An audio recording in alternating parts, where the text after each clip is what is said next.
'Cause you're listening to Jams and Tea. You won't see the show on your TV, so we talk about things musically. 'Cause you're listening to Jams and Tea. You're listening to Jams and Tea. Welcome, everyone, to a brand new episode of the Jams and Tea podcast, where we spin the jams and spill the tea. And boy, howdy, do we have a fucking packed day for you today. We are going to be discussing on the main episode 3 releases today. We are going to be discussing All Thoughts Fly by Anna von Hausswolff. We are going to be discussing Ultramano by IDLES, and we are going to be discussing Gestas 96 by NOISEY TODD. And then after that, we are going to be discussing later on our Record Club episode, Morgan's recommended album, which is John Coltrane's The Ascension. So we have there's no definite article. It's just Ascension. Well, fuck off. I blame Sufjan. Yeah, me too. Sufjan, culpable. Yeah. Actually, Morgan, was the fact we were covering the Sufjan in your mind at all, choosing Ascension? I think he put it on there before, I think we put it on there before we even knew the Sufjan record's name or something. Yeah, I mean, not even a little bit. It's been in there for a while. Mad coincidence. Okay, let's jump into what we have been listening to this week. Jake, actually, we should first, of course, say that we are one person short today because August has had his wisdom teeth removed. I'm sure he wouldn't mind me saying that. So he's no, I mean, he would be here unless he absolutely couldn't be. So we do have some writing from him just to get his input on the records. I'll be reading his reviews for the record. And of course, as we all know, after you get your wisdom teeth removed, your wisdom goes down significantly because they're in the teeth. So he couldn't be here. Stop now. No more. Well, I'm going to flex first and show off this baby. Ooh, where's mine? Where's mine? Black It's square. here. Oh wait, I see now. It's lit properly now. Is it though? Is it really? Yes. We both have. It's so good on vinyl. Which my god, it sounds so fucking good, you guys. Oh my god. The mix. Also in vinyl news, foreshadowing not the next B-sides, but the B-sides after that. I got, this is just going to be a black square just because that's just what the fucking album looks like. I have Strapping Alien. Young Lads Alien. That makes sense. Which is one of my more prized vinyl possessions. Now this, by the way, just sounds fucking amazing. Oh my god. Well, it sounds pretty damn good when it's just an MP3. So that stands to reason. Yeah. So but in my more just formal listening to stuff this week, I have been dipping back into listening to one of my favorite, actually no, not even one of my favorites, my favorite metal band, that of course being Opeth.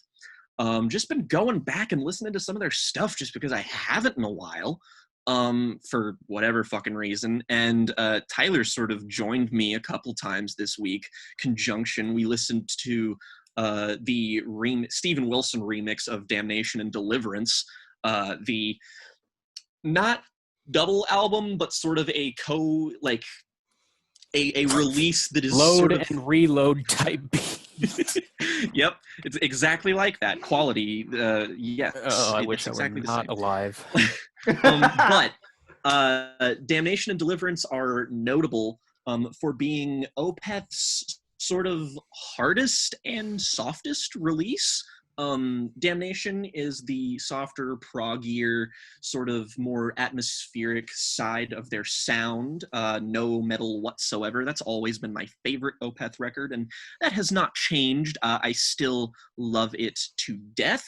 But I had sort of a transformative experience with Deliverance, which is the fucking hardest Opeth album, and my fucking god, I don't know, well, I guess I do know what caused me to underrate it several years ago. It's that the sound itself is not as wide, as expansive, and as lush as it is on the previous 2 records, Still Life and Blackwater Park. But that said, the more claustrophobic, intense, and just frankly punishing nature of Deliverance is astonishing. It just has its fucking way with you, and I love it. It's so good. Yes. And if you think that's lesser Opeth, you are wrong. That's sorry. Police. You are the police. You are a cop. I had a very bad day this week, and one day just listened to Hospice by the Antlers. Oh yeah, fuck. And I was very drunk, and I listened to that, and some stellar decision making. Oh God, it was painful. Like that is fucking painting of a panic attack / Punisher levels of emotional pain. And I might not ever listen to that again. That said, it's a stellar album. I will say, and I've already said this, but I won't emphasize, their other albums are all really good, and I promise they don't deal with the same subject matter as that record, so they're much easier to listen to. I mean, fuck. It was not what I expected it to sound like at all. That said, it was very intimate and beautiful sounding. If you want to absolutely destroy yourself, go right ahead with that one. But I also have been diving into another metal band, which I think sort of prepped me for Opeth, which is Agalloch. And I listened to what is my favorite of theirs thus far this week. Well, first I listened to The Mantle, which I talked about getting to before, and The Mantle's terrific, great album. But Ashes Against the Grain. Yo, this shit fucks. It is incredible. Like it mind-blowing. I think maybe the first 2 tracks of that are just all-timer shit, and it's huge sounding, but it's expansive and powerful, and also just like it's a devastating record, and it's so good, like so beautiful. It combines the beauty that I find in my other favorite of theirs so far, the White EP, which is also, please, if you haven't listened to that, oh my God, give a listen to that. It's like 40 minutes long, and it's some of the most beautiful shit I've ever heard, all genres notwithstanding. It's great. It's phenomenal. I recommend both. Some of the best folk / black metal shit I've ever heard, and I cannot wait to listen to the rest of their catalog, but mostly just so I can listen to that one over and over again. I also listened to all 3 Portishead albums, which we will be talking about next week, so I will not spoil my thoughts, but needless to say, I have thoughts. Spoiler, they're all kind of good. Okay. Really popping my monocle there. Did you say that was next week that we're doing that? Yeah, I believe so. Okay, cool. And last but not least, I will say I listened to my 2 favorite Nick Cave albums, Skeleton Tree and Henry's Dream, basically 2 polar opposites of his sound. But yeah, they are both flawless, and I love them. Skeleton Tree, man, I was just emotionally not kind to myself this week. Jesus Christ. Henry's Dream, a little bit easier to listen to. I feel like that's a bit of an underappreciated Nick Cave album, even though it does get critical praise. I feel like that album is sort of the culmination of everything his sound was building to at that point. And it's an all killer, no filler record, and I love it to bits. So I've had a very good music listening week, if I do say so myself. Which you did. You did say that yourself. I did.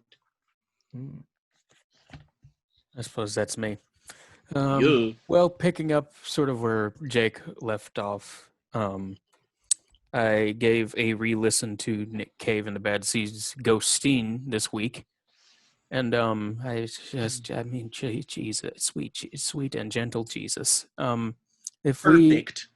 I dearly wish we had the podcast when that album came out last year. I would have loved to have gone as in depth as possible with that record. But needless to say, it's one of his multiple masterpieces. Brilliant, perfect, love it. Album up on the recommended slot for next year. Oh. So we will be talking about that album in the future. It should be emotionally fine. Just an hour of good fucking times, man. Speaking of which, the other 4 records I want to shout out are all Frightened Rabbit records. Because I listened to all of them. Listened to the Midnight Organ Fight again. It's perfect. I love it a lot. The Winter of Mixed Drinks is also perfect, and I love it a lot. Pedestrian Verse, it's also perfect, and I love it a lot. And Painting of a Panic Attack is also perfect, and I love it a lot. But with the huge caveat of I will not be listening to that again for some time. Go watch our episode on that. We put a lot of work into that, and a lot of people have seen it already. Thank you very much, because we put a lot of love into that. We got a really lovely comment on that video. 2, actually. Yeah. Oh. Okay. Sorry. Continue. Yeah, I was just going to say, based on the view count of that video, if you're watching this, you've probably already seen it. In which case, go watch it again. Cause it's really special, and I'm super happy with it. And I think that it turned out great. It's probably the best thing that we've done. Yeah. Maybe one of them anyway. Yeah, good shit. Maybe bring tissues for that last segment. Not the last segment. The last segment is Master System. The last canonical Frightened Rabbit album. I'd say just have tissues on hand. Yeah. Oh wow. Well, that's it. Okay, yeah. I'll read that lovely comment later then. Right. I listened to also Portishead this week, but I just listened to Dummy. My opinion of which I shall not say ahead of the recording of our episode on Portishead. What else have I listened to this week? I listened to an album that I love so much that I broke the one rule I made to myself to not buy any more vinyl, and bought it the next day. Oh boy, what is it? We are people of weak will. Yeah. Weezer's Ratitude. It was this one. Oh, nice. Ooh, Power, Corruption, and Lies. Yeah. Oh god, it was so good. Excellent. I want to be angry about how good it is. I listened to other albums on vinyl that I will talk about if I need more to talk about. I listened to Anna von Hausswolff's Dead Magic. Great. Which is a 10 out of 10 record. It's so good. Yes, it is. Astonishingly good. Fugazi's 13 Songs, which is technically a compilation record, but I also thought was a 10 out of 10 record. Just loved that album so fucking much. Just great sort of melodic punk music. And it's so evidently formative of where sort of more melodic punk music would go in the next few decades. I listened to, how many am I on? 3, right. I listened to Shushu's Nina, which I somewhat controversially fucking adored.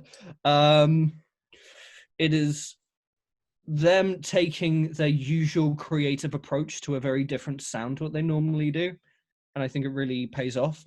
I wish that I knew of other Shushu records that really explored this sound a bit more. And what else I listened to? I listened to Carrie and Lowell on vinyl again. It's still immaculate. that moment when you gotta flip the record and then 4th of July comes on. Oh no! It was so. Oh no! Just nothing but sad bastard music for us this week, kids.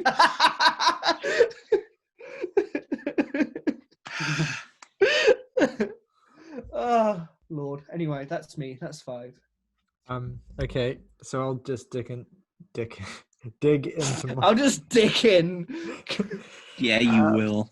Charles Dickens. So I haven't listened to a lot this week, but I did have one day where I listened to I had 3 first listens in a row that were all stunning. So I really lined that up beautifully. The first one I want to shout out is a record actually that was a band that was recommended to me by our mutual friend Spencer, a heavily Spencer record band called the Cardiacs. And they're kind of like an art punk, post-punky, incredibly creative and esoteric. That's Spencer, all right. And wild-sounding band. Like if you like, for instance, like Oingo Boingo, or like that kind of new wave sound, but also like heavily kind of post-punk infused. It also kind of reminded me a little bit of Wire and XTC to a certain extent, but like really angular and more violent stuff. But anyway, this record is called A Little Man and a House in the Whole World Window. And it's just, I don't think I've heard anything that sounds quite like it. It's very unique in the best possible way. A really stunning record. I could easily see becoming a top tier favorite of mine with time. It's really, really startling. They don't have a lot of records, the Cardiacs. They have a handful, and they're all widely beloved, I think. So I'm really looking forward to listening to some more. But yeah, this album was just stunning. Cannot recommend enough. I also, being, kind of like an IDM techno head, I listen to a lot of electronic music, but there are also like huge and glaring gaps in my listening as well that I still come to address. I'm still kind of trying to address, and one of those gaps is listening to the IDM and electro artist known as Venetian Snares. So I listened to my first Venetian Snares record this week. Venetian Snares is a Canadian artist, but this record has a Hungarian title, Ross Szilag Alat Zulatet. Nice. But anyway, it's brilliant. And what it is basically it takes a drill and bass sound, like a very kind of early square pushery and sort of like Aphex-y drill and bass sound. And what it does is it infuses it with classical music. So you have like samples of Chopin and Bach and more modern stuff as well, like really eclectic classical music samples that are filtered through this drill and bass sound. And on the face of it, that sounds kind of gimmicky, I know. It sounds kind of like there would be a clash there, or that it would sound kind of kitsch, but it really doesn't. It's beautifully tasteful, and it works incredibly well. It's very charismatic and flavorful. It goes to a lot of interesting places with that sound. It really explores a lot of different kind of avenues with it.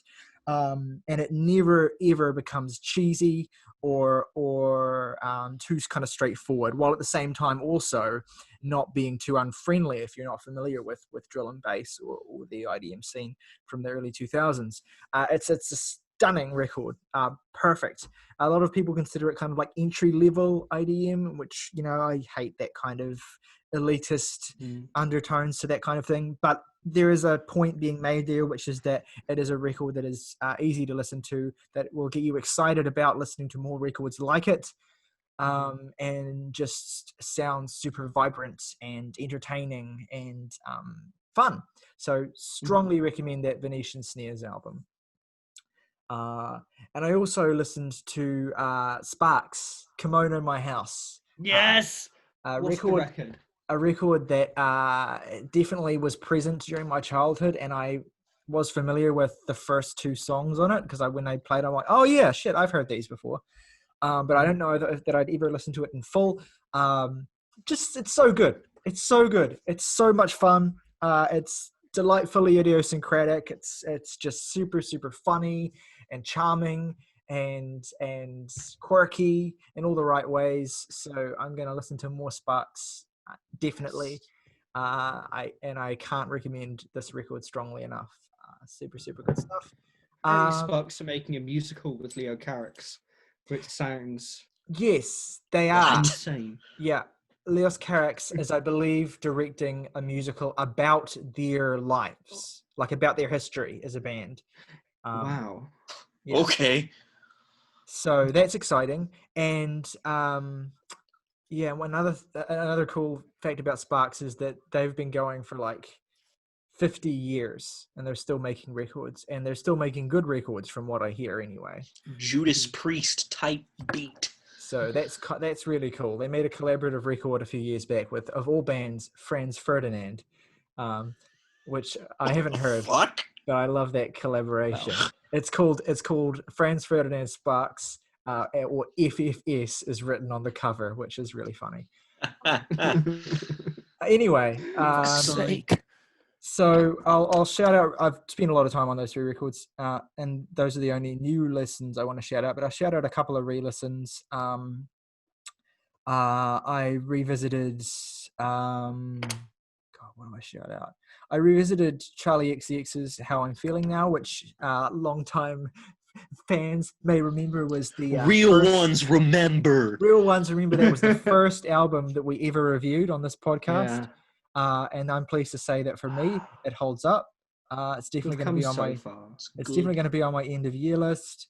And I was also going to shout out the Opeth re-listens that I did. I re-listened to 4 Opeth albums this week. My Arms, Your Hearse, Blackwater Park, Damnation, and Deliverance. Yeah. I listened to all of those as well. They're all brilliant. I think I gave 3 of those 4 10 out of 10 ratings, and the one I didn't was like very close. So, yeah. Yeah, I listened to Blackwater Park an hour ago. It's flawless. Yeah. We definitely have to find an avenue to talk about Opeth at length at some point in the future. Oh, check the document. Yes. I have not checked the document, so I look forward to that. So great week for me, and that's what we've been listening to. Speaking of now we move albums getting called like entry level IDM. I can't remember what it was, but there was a pretty famous electronic album that was like, listen. They put it on the liner notes in big letters, so it's like, listen to this album if you have never heard another electronic record. And I can't remember what it is. I would be interested to hear what that is. The own band, the band put it themselves on the liner notes. It's the artist, but yeah. And it's sort of, I think, meant to be a jab at people who said that about their music before. But I think it's pretty interesting. That happen. That's fun. Let us know in the comments if you know what it is. Yeah. But yes, let's move on to Ultra Mono. Yeah. So Ultra Mono by IDLES. Saoirse, you have already made it clear you want to review this first. Do you want to also give us the context as well? I'm going to give a little bit of my own personal context, but if someone else sort of... Well, I mean, IDLES are a punk band. They've been around for not very long, actually. They kind of emerged in 2017, and then with their debut, and they followed it up really quickly in 2018, and they kind of made an impression in the alternative music scene. I don't really feel the need to describe them in that much detail because I'm going to do it. We're all probably going to describe aspects of their sound in our reviews that are not really terribly new to this record. So I'll just why don't you just go into your review? Yeah, no, I'll go ahead. Yeah, so I first, IDLES, Bristol-based sort of band that blends post-punk with punk rock in an interesting way, I think. Really broke onto the scene with sophomore record, which interestingly I talked about in the What Have You Been Listening To segment on our very first episode. That being Joy as an Act of Resistance, which I first really got into in Kentucky when Jake played Never Fight a Man with a Perm in the car that we are in. And that is a very podcast core record. Instant favorite. Their blend of sort of taking sounds which previously had been seen as incredibly macho and using it to sort of dress down the sort of systemic ways that we build up walls in our society led to a lot of people calling that Mercury Prize nominated record one of the most important records, one of the most important bands at the time. They seem to really speak to the voice of what people really wanted to hear. They capture the zeitgeist. They do capture a voice on this new record that voice being a YouTube comment section. I was going to say the average Twitter reply section, but it's the same. Yeah. Same basic principle. Oh, that was good. So that's the overall what I think about this record. But I'm going to start off doing the in-depth review, talking about the positives. This album sounds really good. And when the album wants to go hard, it does that very well. The opening song, War, has this driving bass and these ringing guitars that really propel the song forward. Grounds is aided by these blaring jabs of synth, and there are several very heavy, kind of industrial inspired guitar riffs that really feel very punishing and very aggressive. However, I think this is probably a heavier, darker sounding record than Joy is an Active Resistance. I think it is very efficient. It's sounding aggressive, but it has traded in the humanity of its previous record for that efficiency. You find nothing like the song Joy is an Active Resistance, where lead singer Joe Talbot painfully recounts the sort of the stillbirth of his own child. There's nothing that personal. When you look at a song like Samaritans, which so effectively dresses down toxic masculinity, or a song like Never Fight a Man with a Perm, which does that as well, while still sounding incredibly joyous. They sound like they're saying this out of care. They sound like they're saying it out of some kind of hope, or they're saying it because they love you, you know? There is no joy in this album. The resistance is here, but the joy is gone. I felt accosted by this record.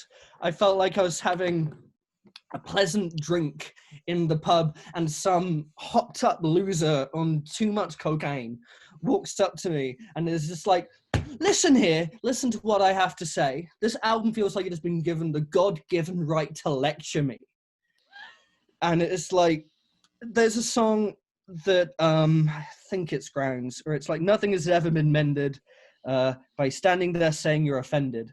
And it's just like, I really have no time these days for white leftist men to tell other people how to voice their problems, how to be activists, because that shit has got old 5 years ago.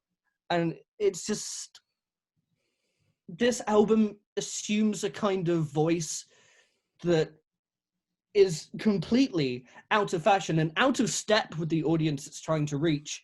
And it kind of baffles. That's alienating. That's a very good point. It's so out of touch. Yeah, and it's just, and then there's a song like Mr. Motivator, which is one of the most condescending songs I've ever heard, making very cheap, sort of Trump pussy grabbing jabs that just feel like they were so fucking bad. It feels like they were written the day that clip came out. I mean, what year is this? It sounds like the fucking La Tigra song from 2016. Yes, it does. Fuck off. And there's references to Delia Smith. Delia Smith making me a cookie. That's it. That's Don't another thing. Ever do that again. That's how he says it. It's so weird. I know damn well that's how he says it. I'm not interested in hearing it again. That's another thing where it's like the voice that Joe Talbot assumes with this record, not just on a level that like a text has a voice that is condescending. He literally sounds like someone shouting in my face when I was minding my own business. Just the sound of him, and it's in the way he says cookies. It's just like, you sound drunk and you need to go home. Like, and there are so many lines that sound like that, or it's just, I know the appeal of what you do is it's kind of off the cuff and you're kind of being a bit oi and a bit ooh and a bit out there, but I don't need it this much, and I don't need it this much when you have like nothing else backing up what you were saying other than the fact you were saying it very loudly. I'm And there's jabs at David Attenborough, like, clubbing seals on Mr. Motivator. And it's just, why do you want to go after David Attenborough? And what actually is this saying about David Attenborough? Like, this whole song is representative of the album in the fact it's a lot of posturing and a lot of very provocative images that ultimately mean fuck all. And it's... I'm not even halfway through this album talking about it. You have written more interesting punk lyrics shouting about this record than Joe Talbot has making this record.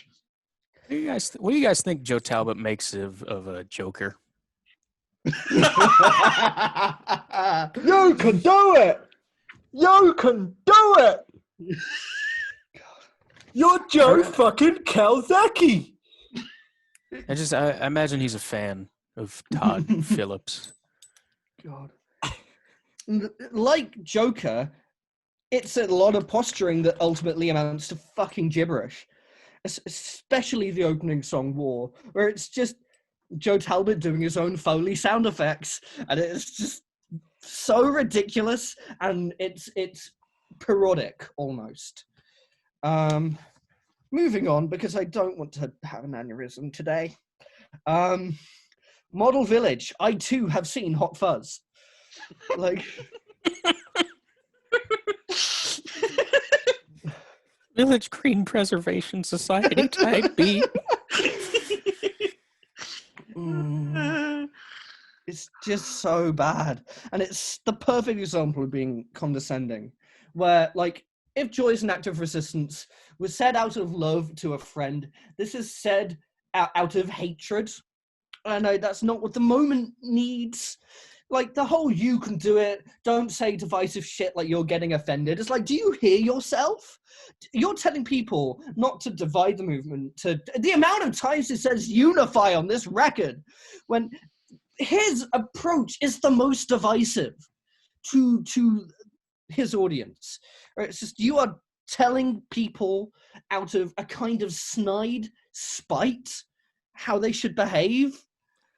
And kill him with kindness. Yeah. Kill him with kind. I don't care. So where it's like, I don't care about your rose garden. It's just, you're saying things and words without any thought. And then you get on to Ne touchez pas moi, which is the ultimate epitome of the fact that I fundamentally agree with a lot of what this record has to say, but I want it to shut up and not say it to me in this way. It's like, you know, just... I'm at the point where I'm just like, you don't have to give something credit if you agree with it. If it sucks. Like, I'm not even, I don't even give it credit for, like, no. It feels like it's you. It's so much worse if you agree with it and it sucks. Yeah. No, because you're just like, this is how I must sound to some people who disagree with me. I hate this. Well, it's not just that. For me, it's like, this is how some people see people who say this because of people like this. And it's like, when he just shouts, consent, consent, I am like, you sound like Rent, the musical Rent. That's the worst moment in music of the past 15 years. And it's a song with no structure. I mean, it has structure, but it's very repetitive, and it eventually, like a badly made souffle, collapses in upon itself towards the end. It's got this female vocalist being featured who's shouting the French title. I object to Jenny Beth being called this female vocalist, but I'll get to that. I have notes on that. No, it was just because I couldn't recall her name. That's I'm fine. aware she's very talented. Fine. I'm just joking, Saoirse, don't worry. It's fine. No, it's fine. My song I really hate on this record is the next one, Carcinogenic, which is, again, condescending, trite, self-involved. It's just, you sound like people in the 90s that I thought had left behind, that were just like, you just need to behave this way. If you don't behave exactly like me, you're a fucking fascist. And it's just, I hate it. Lover is tolerable, but not good. When there's points where he's like, fuck you, I'm a lover, and it's like, fuck me? No, fuck you, buddy, I've had to sit here for half an hour and listen to your shit. I'm sorry. Fuck me? Did you say?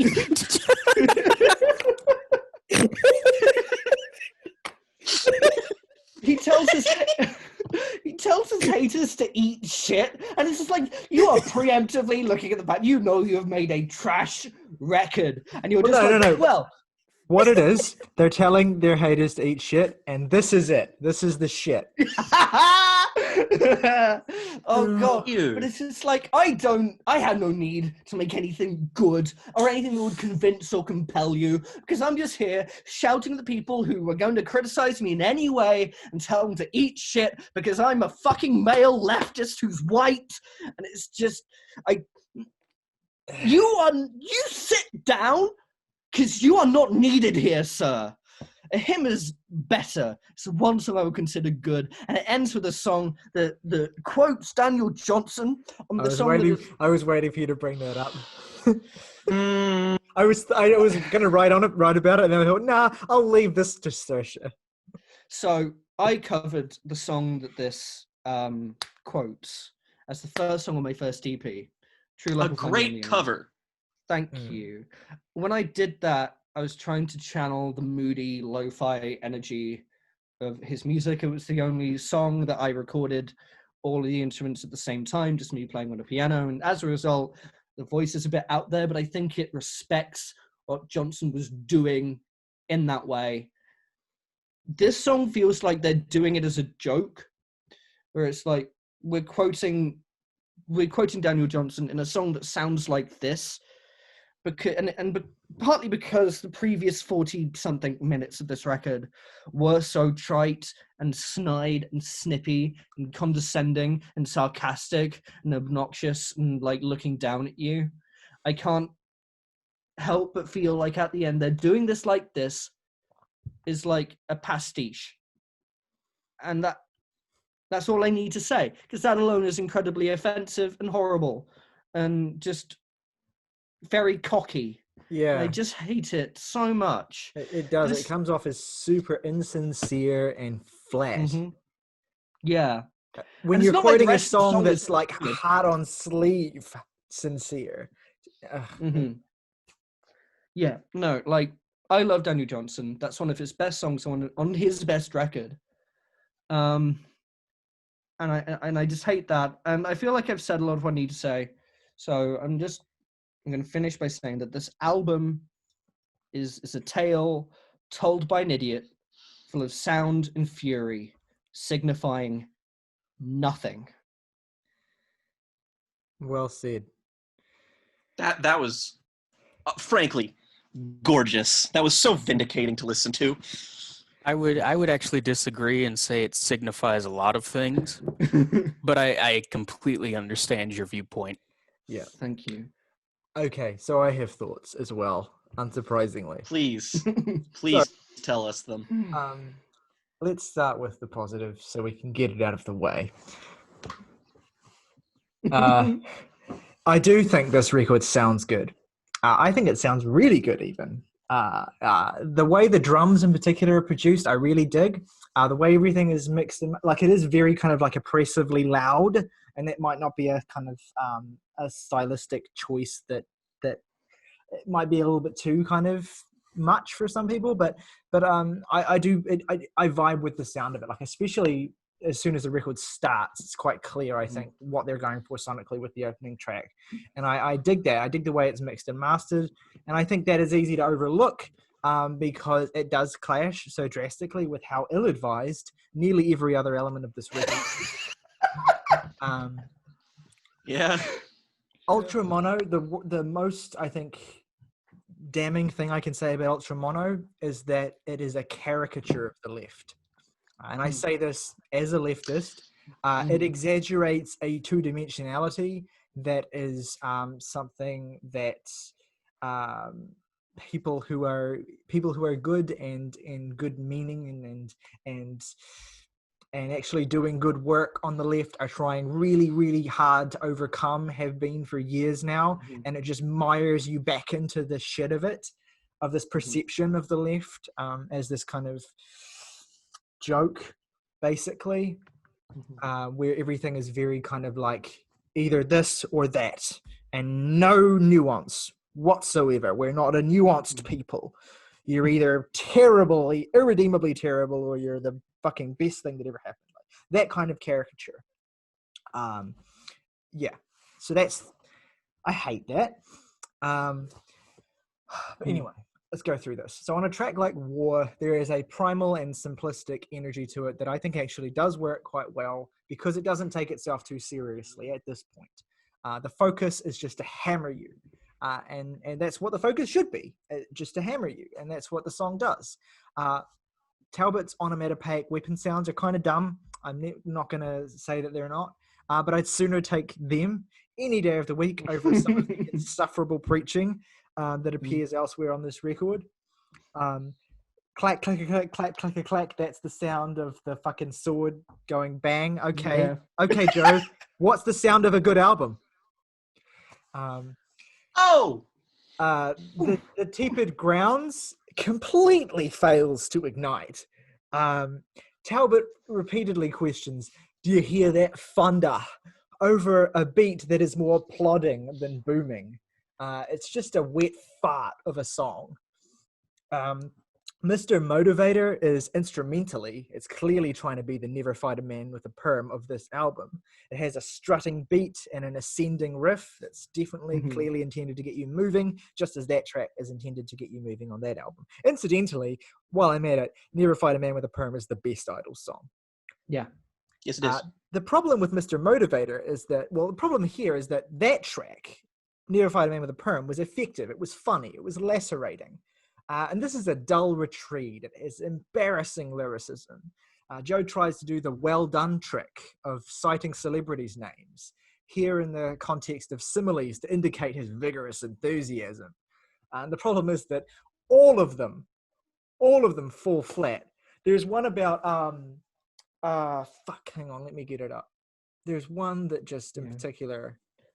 While you're getting it up, I'll just say, compare a song like this or Model Village to a song like Danny Nedelko, and you see why this album really fails. Like, that's a loving, celebratory song. Oh, totally. The line about Tracy Emin in her unmade bed listening to fuck that!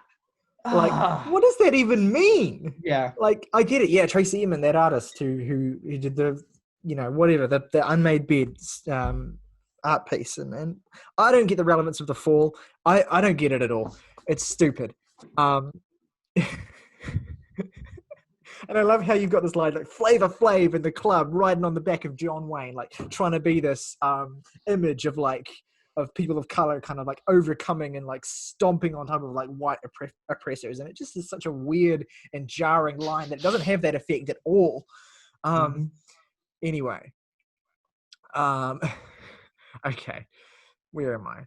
Oh, and Joe mocking his critics by saying, "How you like them cliches?" It doesn't magically make them. I don't like them, Joe. Like you don't suddenly you're not suddenly smart for foreseeing that people are going to criticize you. Like it doesn't make you like own them by saying. It's also a really bad look after you make an album that was universally beloved by all, and then you come back with an album that's just so incendiary towards the crowd that was like completely falling over themselves to praise you. You win a Mercury Prize, you don't get to come at your critics. You don't. It means nothing. They were nominated, but same point stands. Yeah. Yeah, exactly. Yeah. So Talbot's deliberate enunciation of simplistic choruses. Look, it's a thing that's been taught to death, whether you like it or hate it. It's clearly designed to get them stuck in your head and make them easy to shout along to. And they work to varying extents on the first two albums. Sometimes they don't work on those albums, I will say. I'm not like, I don't fawn over those records like some people do, although I understand it. But they're so underwritten and they're so lazy on this record. See, for example, the rancorous bore of Anxiety. I have got anxiety. It has got the best of me. Satisfaction guaranteed. anxiety. Some saint anger I swear to shit. God, he wrote this album on codeine. Yeah. What are you actually saying about having anxiety? As someone who suffers from anxiety, what the fuck are you saying about having it, Joe? Like, this is the thing. It comes across as mocking when it doesn't. I'm sure it isn't meant to, but all it reveals, I think, is that a lot of what Joe considers his passions to be, or like his I don't know, his social interests, like, all just feel so facile and so surface level and so performative. And it's just really, it's like, it's just shooting yourself in the fucking foot, dude. Like, what are you saying? It's a complete misunderstanding of like of how punk music can utilize simplicity effectively. It just does not work on any level. And look, I'm going to be too generous here and say I understand the sentiment of kill 'em with kindness. Don't stoop to the level of dehumanization that the right utilize. Yada, yada, fucking yada. But it's the kind of shoot yourself in the foot liberal bullshit that discourages genuine rebellion in action. And it even seems to contradict the band's own attitude of refusing to tolerate hateful violence. Like, it's such a fucking hypocritical song. Like, it's just not, like, do you think that we needed this right now? Is this really what people fucking needed to hear in the year 2020? Are you fucking facile imbeciles aware of the kind of shit that you're saying? Yeah, like, it just, I feel insulted listening to Kill 'Em With Kindness. I feel condescended to. The simplicity that Joe tries to affect with the way he writes and the way he sings. I get the intention, but it feels like you think I'm a child who needs to have things explained to them in the most reductive and dull way possible. No thanks. The most egregious example of a noble failure on this album is Ne touchez pas moi, in which Joe affects an I respect women posturing. Oh, she independent. Genuinely a far better moment. Oh my God. Miserable attempt to write a feminist anthem. And it brings on the brilliant Jenny Beth from the great post-punk band Savages, who are a legitimate feminist punk band. Brings her on to sing the title and nothing more. It feels like a cheap gesture, frankly, to just have her say "Ne touche pas moi" and nothing else. I mean, it sounds like a joke. It does. I like women. I allowed one to speak. Look at my African American over there. Yes. The writing on this song is so staggeringly ill-advised that it almost comes across as an attempt to mock the very cause it is so desperate to support. Indeed, when Talbot screams consent, consent, consent, consent over and over, it does not sound like a cry for autonomy. It sounds like an order. Kind of contradictory, huh? This is the kind of fucking song that a 4chaner would write to like delegitimize the left as a kind of fucking This album's a psyop. To delegitimize the left. That's what it sounds like. Idols have been compromised by the CIA. That's the only explanation I have for this record. Joe Talbot has been assassinated and instigated with a puppet front man. No, well, I can't even really say that because I went back to the previous Idols records and they're both leagues better than this. But I still see the seeds of the issues in those records. The kind of thudding repetition of stuff that sounds good, but really just kind of begins to feel empty with time. But anyway. It's just packaged better there, though. It sounds more sincere when it's surrounded by better material. Yeah. Anyway, I'll stick to this record. The spiteful, fuck the haters anthem of The Lover is pure, dry bitterness. It addresses this criticism that they have faced by selectively misrepresenting it and then just saying, fuck you, eat shit. Great, real mature, guys. Like, you're really getting the haters there, aren't you? You're really like destroying with facts and logic. So if you're not at the album at this point, hearing a song like this, it's not going to help things. It basically feels like a slap in the face. And I get it. You know what? You want to do your thing and you don't want to have people tell you you're wrong. Like, I get that. That's the natural, wanting to defend yourself and defend what you've done and reduce your cognitive dissonance by fucking pretending that the shit you make is actually good. Whatever. Just don't rub it in my face. And then ultimately, the record limps to its conclusion like a stolid bowel movement with the Daniel Johnston quoting Dunker, which abruptly cuts off at its finish, as though the band themselves couldn't be bothered seeing their own record through to its end. So true. So true. Yeah. All that said, I as fun as this has been, I do have some points. There are some moments on the record where I do think the band succeed more or less.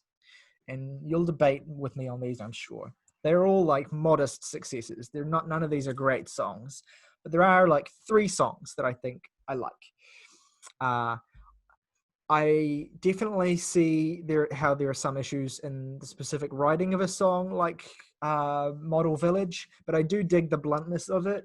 And I think it's genuinely catchy and it genuinely is interesting and thought-provoking, even if it does lack nuance and it's pretty plainly reductive about the way in which racial hatred spreads through and is reinforced by the insularity of tight-knit communities. And there's the obvious metaphor that the village itself is Britain, but I appreciate that is not too labored, even though it is kind of obvious.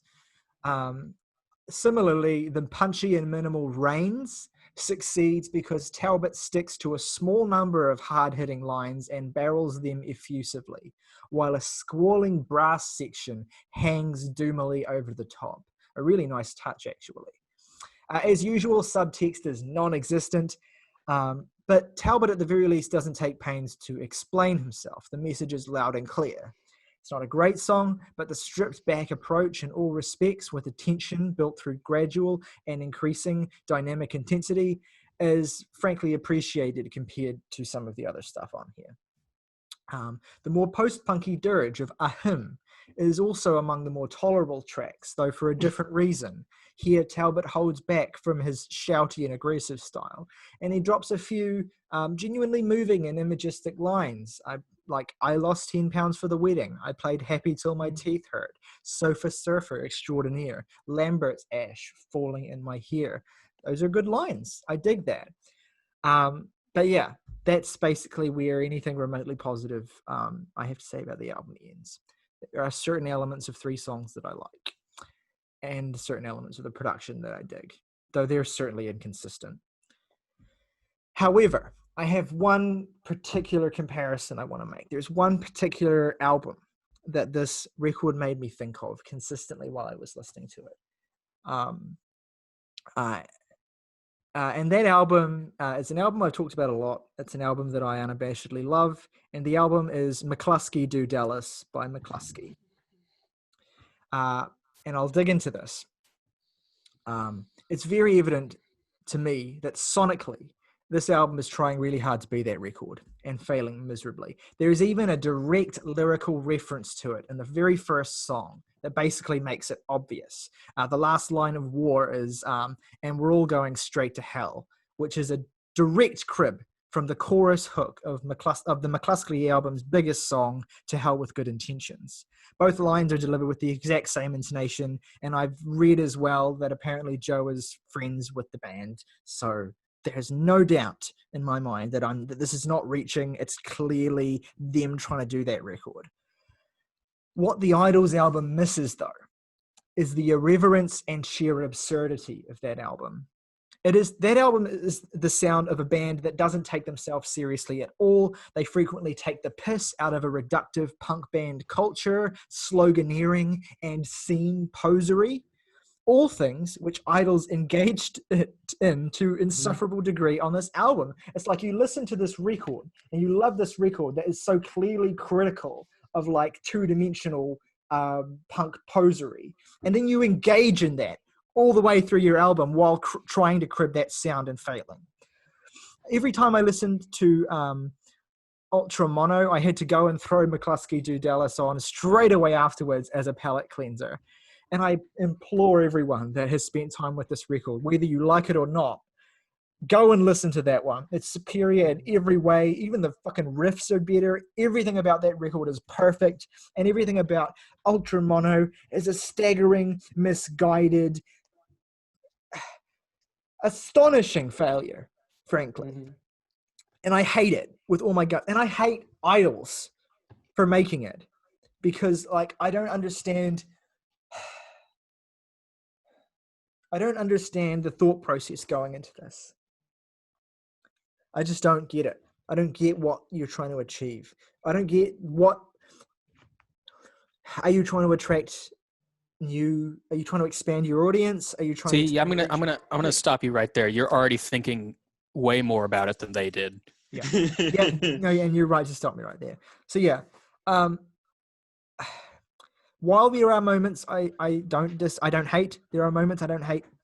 I do think that categorically this is a failure, and in terms of everything that it stands for, it is catastrophically misguided. Yep. And yeah, that's basically all I have to say. Well said. Here. Well done. Should I go ahead, or do you want to read August before I do? I think I'd like to give my voice a bit of a break, if that's all right. So you go next. Okay.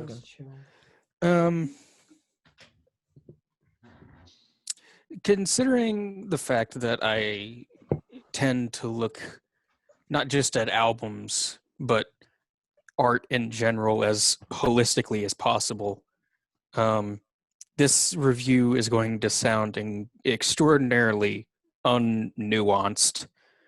And I will just say that it is easy for me to see how this has redeeming qualities. And I think those have been elaborated on very well by Tyler and Saoirse already. So even if I were to trudge those up, it would just be redundant. So what I am going to say is that while there are albums that will end up lower on my 2020 albums ranked list, I struggle to think of an album released in the last 5 years that I hate more than this. I mean, it's everything in a solid 45 minutes or however long it is that has been terrible about punk music since the Sex Pistols started spitting on their audience and Johnny Rotten wore a swastika shirt. It's an album that is at its core rotten to a degree that I fail to understand how this is even the same band that made Joy as an Act of Resistance just 2 years previous. Like maybe if they took some time off, it would make a little more sense, but it's only been 2 years. How is this written by the same people? And that is another thing. This album is so bad, I had to question whether or not I liked IDLES to begin with. And I did to begin with. I don't now. I have absolutely no interest in revisiting Joy as an Act of Resistance or Brutalism at any point now. Because this is the kind of album that reveals just how hollow those records are in retrospect. When you look back at it with the lens of the fact that Ultramono exists at all, it's hard to take any of it seriously. It's like they never meant it in the first place. And it's just so enraging. I mean, like, I can't believe this band wrote "Kill 'Em with Kindness" and put it on an album. That sounds like a bad joke. That's, I mean,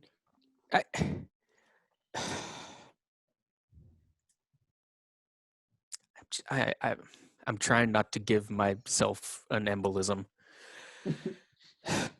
No, you're doing great. You're doing great. It's Christ. So it doesn't help matters that, as far as I'm concerned, this album sounds like being smacked with a wet diaper. It has impact. It's loud, but it's I mean, it's the equivalent of turning up a poorly produced, thinly mixed record and just turning it up to 11 and saying, "Yeah, that'll do. That'll do for our engineering credits." I can't stand it. Thank you, Kenny Beats. What's that? Is it? I think it's a SpongeBob meme where it's like, if we play it louder, maybe it will sound good, and it's just This is that. I mean, I can't say it would sound any worse if you turned it down. So, that's not something. That's nothing. I see where one can think that this isn't the worst thing ever, but I do not relate. It's just arrogance and posturing nonsense. And this is why I actually disagree with Saoirse that it does not signify nothing. I think it signifies everything that is wrong with punk music and always has been since its inception. It's just all on display here at once in an extraordinarily concise portrait of vapidity and arrogant dude bro posturing. Yeah, you're right. And I feel similarly than I do about the Biffy Clyro record, where both albums play up to the band's worst tendencies, their worst impulses that they've displayed on previous albums, and they've been received positively, so they're being encouraged to keep doing it. Yeah, I'm not listening to another IDLES album after this. No. I'm not. IDLES, delete your account. Yes. Log off, Joe Talbot. Yeah, log off is actually perfect advice, because that's exactly what they need to do. He's spending too much time online. They don't even need to stop making music. They just need a fucking reality check. I mean, it just seems like the kind of people that spend... It seems like this album was written by the people that spend all day on their computer, on Twitter, just consuming information and doing no thinking whatsoever, just being told how to feel about things. And they just repeat those things with all of the nuance and appropriate amount of respect and caring of just a frat boy drunkenly shouting consent at you.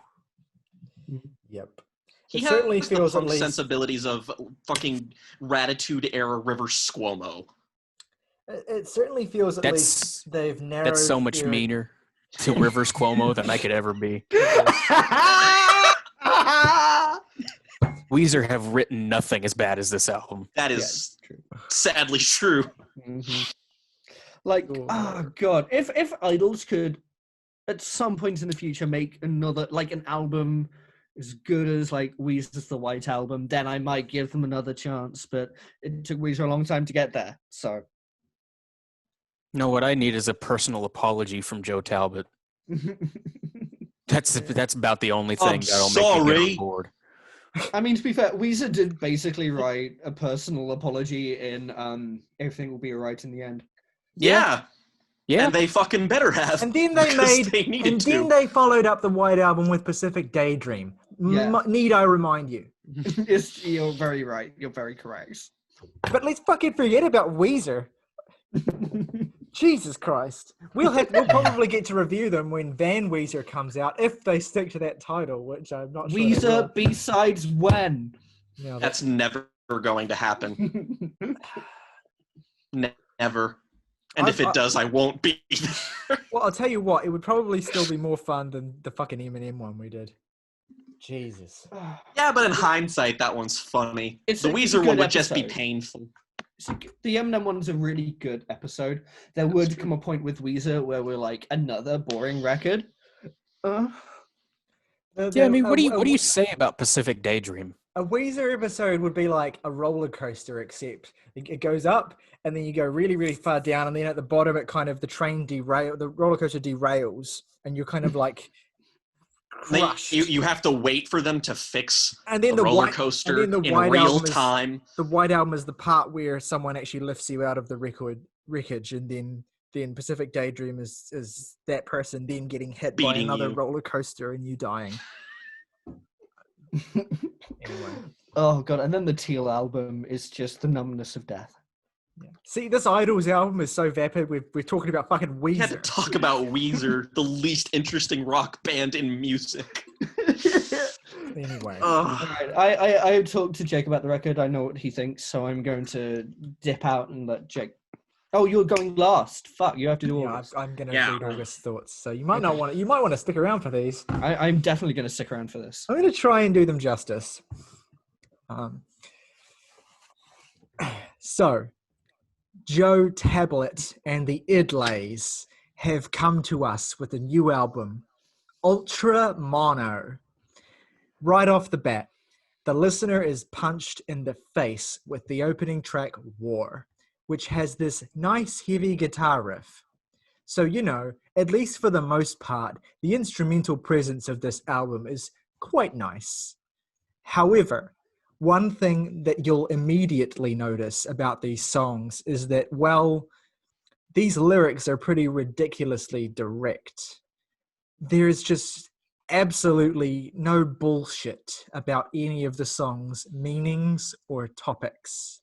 But more on that in a minute. The song Grounds also has a pretty savory instrumental, being a nice fusion of electronic and more natural instrumentation. So, I was kind of liking these first two songs. But then the band decides to make some oh-so-delicate comments about cancel culture in this song, which go over about as well as they did in the Napalm Death album. Where that album at least has the defense of being a bunch of loud, fun riffs, where you can just treat the vocals as tangential to the overall experience. On Ultra Mono, you really don't have that luxury. Equally tired is the next song, Mr. Motivator, with the "How do you like them cliches" lyric. Like, look, it was already one of the worst songs on the Sufjan album, so I don't know why IDLES thinks that this same song will be more successful with a punk tinge. Not to mention, by virtue of the same idea being present on two separate albums released on the same day, is a pretty good case for the idea in and of itself being cliche. That's about the most I'll do in terms of track-by-track breakdown for this album, because I would really just be spinning my wheels in the mud past this point. Like, yeah, I could just tell you another 8 times, instrumental sounds cool, other times it doesn't, lyrics very direct and bunch of dumb neolib pandering. That's just the biggest problem here. The lyrics are more so statements than they are ever actually cleverly crafted song lyrics, and are just completely one-dimensional. Rarely do they ever dig past the surface level of any issue the band is attempting to tackle. And without any attempt at creative metaphor, you're just kind of left with what you're left with. Granted, I suppose there is some metaphor across this album, but it's all the most basic bitch shit that you can figure out exactly what it means after one listen. The most I had to do in terms of digging into the meaning of any of these songs was looking into the particular British isms at play, like learning that The Sun was a British newspaper, stuff like that. So much. I feel this is just a perfect case of why songwriting is so important. Because when you actually go through the song and dance of crafting lyrics filled with metaphor and personal accounts that allows the listener to attach themselves to something in the song and make it their own, it becomes a part of your being after a certain point. But here, what am I supposed to attach to? Joe Talbot saying, like Kathleen Hanna with bear claws grabbing Trump by the pussy. You know, in a way, I feel I've almost been robbed of a part of the album listening process because I just have so little to latch onto. Oh yeah, and remember how I said the instrumental palettes were one of the more entertaining parts of this album, just by virtue of being nice and heavy. Somehow they managed to fuck those up with some of these guitar tones, sounding ear-bleedingly sharp and garish. God, Ultra Mono, what a fitting title. Oh, what a Beautiful. lovely review. All right. You know, I suspect I'm going to get back in time for the best of Jake. So Yes, you probably will. honestly, I am so glad that I had a last-minute epiphany to be a bit more conceptual with my review. Because everything that you all have said so far is so accurate, so on point, and I co-sign all of it to the point where anything meaningful I would add to the discussion would just be repeating things that you all have already said. I agree with every point Tyler and Saoirse made in their track-by-track breakdown, including the occasional positives that the album has with its more sonic variety occasionally, and even what August said. And I also agree with the fact that none of that really matters, and I agree with Morgan in the sense that it is everything that can be wrong with the spirit of punk music, which is damning enough. So, now more than ever, I am inundated with the state of the modern world. On a daily basis, I feel like half of my life consists of worrying. I am on Twitter, and generally speaking, I am very online. And it's finally starting to take its toll on my mental health.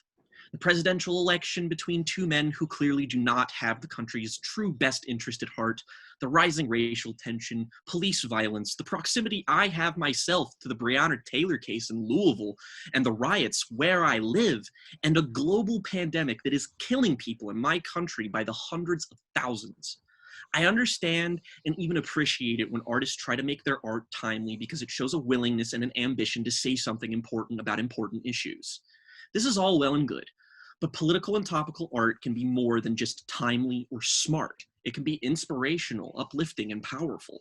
We've had albums on this very year, covered on this very podcast, albums like Ultimate Success Today, No Dream, and RTJ4, that take this approach and make it feel transformative. IDLES' last record, Joy is an Act of Resistance, was a record very much in this ilk. It was a rallying cry, an impassioned shout to the powers that be they American, British, or whoever. There was a universal punk spirit there that was beautiful and promoted inclusiveness, positivity, acceptance, but with a sharp, serrated edge that cut deeply into fascists, the upper class, and the bigoted, and it so staunchly denounced each of these things. It wasn't because it was against these things, but that it was for the right things. Compassion, understanding, love, and positivity and unity in the broadest of senses, and it made these things feel like acts of defiance. It did what great punk music always does, and lifted up the oppressed and downtrodden and reminded them of their power. So naturally, I expected IDLES to continue this punk spirit, and as many other modern punk acts have, but in their unique blend of bold, loud, raucous post-punk that blended music that brought me a lot of happiness with their last album.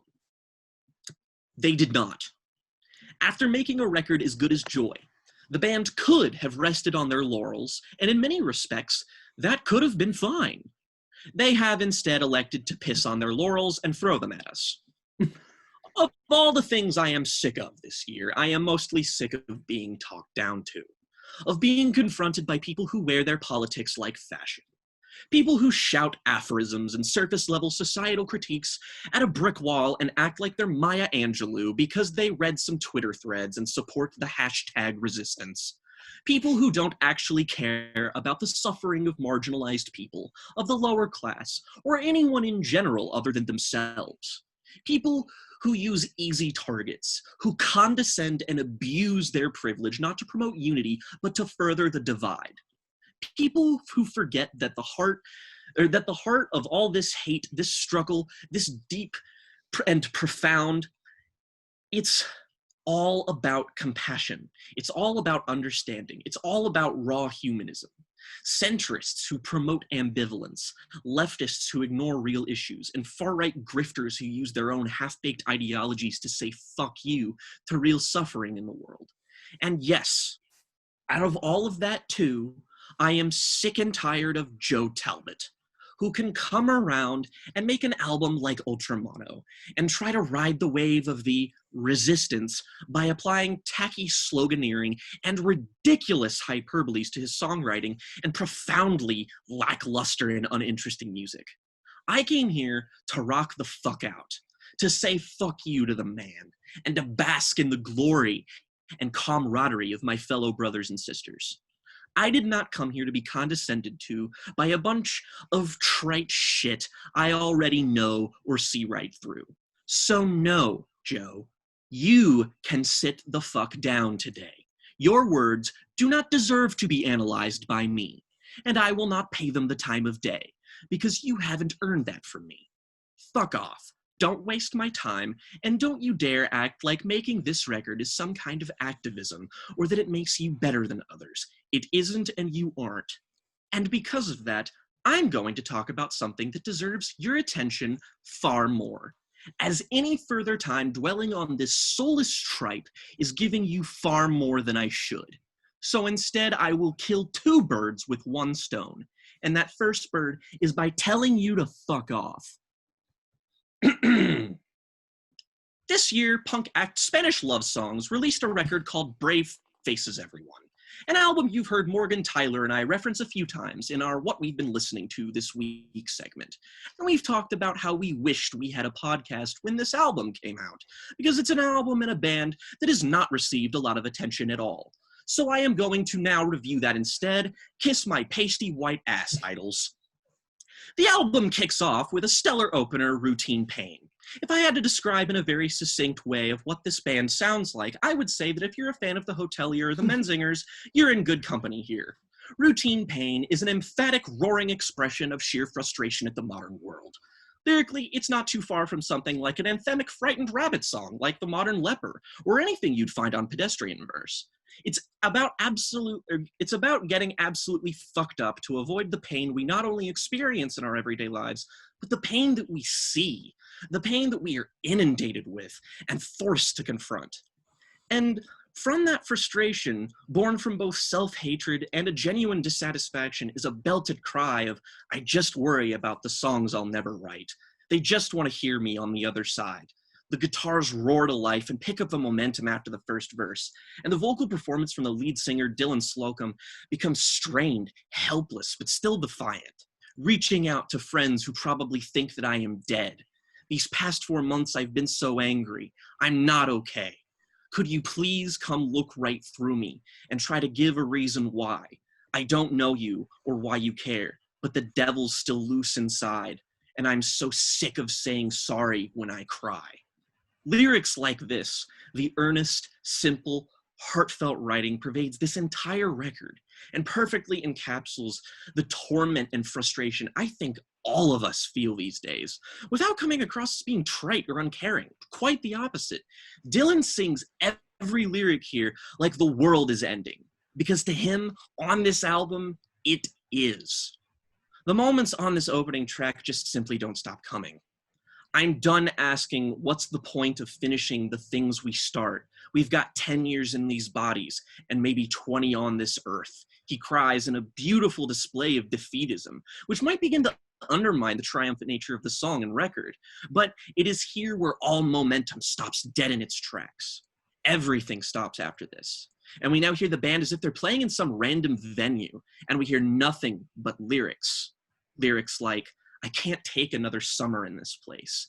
Everyone in this bar is the same. Everywhere I look, it's just routine pain, and I'm sick of treading water. And then the song slow builds back up to a hellish roar with, am I gonna be this down forever? Am I gonna be this dumb forever? This gone forever? This numb forever? Have you ever felt lower than anyone else? Because everything's lower than everything else. I want to see how much lower I can go. When I'm feeling lower than anyone else, well, everything lower than everyone else, I want to see how much lower we can go. The cries of this sentiment bring to mind, again, frightened rabbits swim until you can't see land. In that its pleas and mantra overall is about the battle, not victory, not defeat. That it's about staying up and fighting for as long as you can. Not about winning or losing, living or dying, loss or redemption, but struggle. The struggle that is fundamental to capturing the human and punk rock spirit. Seeing how low we can go until we can't anymore. Because that's what we do. We fucking grit our teeth. We plant our feet in. We pull, we push, we shove, we hit, we kick, we rip, we tear until we have nothing left. Elections, pandemic, hate, poverty, war, we will do as we always have done. We will battle it out until we are nothing. And that's a simple sentiment that carries far more weight than anything Talbot and Co. have to say on the new fucking IDLES album. The record itself, from this point forward, experiments in ways punk music rarely does, sometimes in direct storytelling that feels near cinematic, in the financial struggles of a girl dealing drugs who's trying to support her family on songs like Kick, or Menzinger-style declarations of the difficulties of keeping your head afloat in the sea of modern millennial and Gen Z issues, like making rent, losing connections with old friends, artistic struggles, worrying about the impending doom of the world, and everything that plagues people just like us on songs like Self-Destruction, Beachfront Property, and take a more pointedly emotional angle at these topics on songs like Losers and Optimism. There's a dark, self-aware humor laden in every song as to not absolutely obliterate you with the darkness present. And the far more palatable length helps with that too. It speaks to issues like anxiety, depression, and self-harm, which, if you watched our recent B-Sides episode, you know this podcast has a sordid history with. On the album Standout, for me anyway, Generation Loss, it talks explicitly about living in your 20s with anxiety, panic attacks, and the overall shortage of empathy in the world that feels more present every day. Its middle-class sensibility, anger at the world, righteous and immature, its self-deprecating and self-aware humor, tragedy, it's all just sharp enough to cut you, but the album trusts you enough to know how to handle its knife. Records like this, that tap into the moment successfully, are rare enough. The fact that it's also a record of raw, bleeding, awkward, and ugly emotional honesty, as well as nothing short of a bona fide fucking miracle. Fact is, if this sounds like your kind of album, it absolutely is. If it's not, I totally get it. This album is melodramatic, messy, and when it comes to its sound, it's not exactly what I'd call unique, but it's just so much more than all of that. That's what makes music special. It's not about the singularity of specific elements and whether or not the good outweighs the bad. It's about what you feel. And fuck me, this record makes me feel. It makes me feel all the shit I hate about myself, the shit I hate about the world. And it gives me the catharsis to say, fuck all of this, I don't care. And that's far more valuable than anything else I can think of.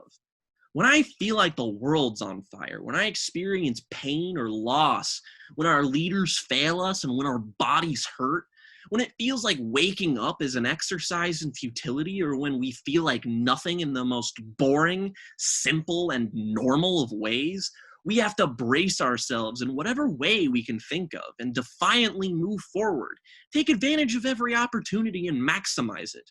Records like this are ones you put on in your car and you shout along to with your like-minded friends. Records that I thought IDLES specialized in making. Because I've done that with the people on this fucking podcast. You listen to it on nights you feel alone and feel like you need a release from the claustrophobia of reality. It tells you that everything sucks and everything feels terrible and things may not get better for a long time. But the one thing on this earth that is an absolute fucking certainty is that you were built strongly enough to not to win the battle of life, but at least give it one hell of a good fight. It gives you the courage to keep going, even in the worst circumstance possible. It's not about the end, whatever the hell that means. It's about the road. So get in the car, put this album on the aux, and forget about every little anxiety you have in your life. And let this remind you that you're better than all those things. So scream and cry and break down and let yourself fall apart. Get the catharsis that you so desperately need. Express your pain. Then go back and face all of life's challenges, however big and small, and stand against the grain for as long as you can. Don't be quiet about it either. Face it all head on, keep your chin up, dive into uncertainty head first, and remember, brave fucking faces, everyone. Fuck Ultramono. Cheers. Hallelujah. Love Cosine. serotonin. Let's go. All right, Jake, I'm going to need you to lower your game the next few weeks. You're making the rest of us look bad. The dopamine, I feel it. Okay, my 3 least favorite tracks are Fuck You, I Don't Care. I don't care. I don't feel anything when listening to these songs. Go listen to the better album that I talked about anyway. My favorite track doesn't also exist. The IDLES album gets a 1.5 out of 10 because fuck it and fuck Joe Talbot. Thank you and good night. Listen to Spanish love songs. Nice. Still got a higher rating from Jake than Logic. Anyway. Actually, you know what? No. 1 out of 10. Fuck it. Okay. Nice. All right. Okay, I'll do August's. We'll go in order, so I'll do August's. Yeah. August's favorite track is the Dick Up Your Ass Show starring Alan Parsons. And his least favorite track is Ha Ha Ha Ha Ha Ha Ha. And August gives the album a 4 out of 10. In the spirit of things, I'm going to say that my 3 favorite tracks are Kick, Generation Loss, and Routine Pain. Oh! And my least favorite track is Not Applicable. And Spanish Love Songs, Brave Faces, Everyone gets a 10 out of 10 from me. Wonderful.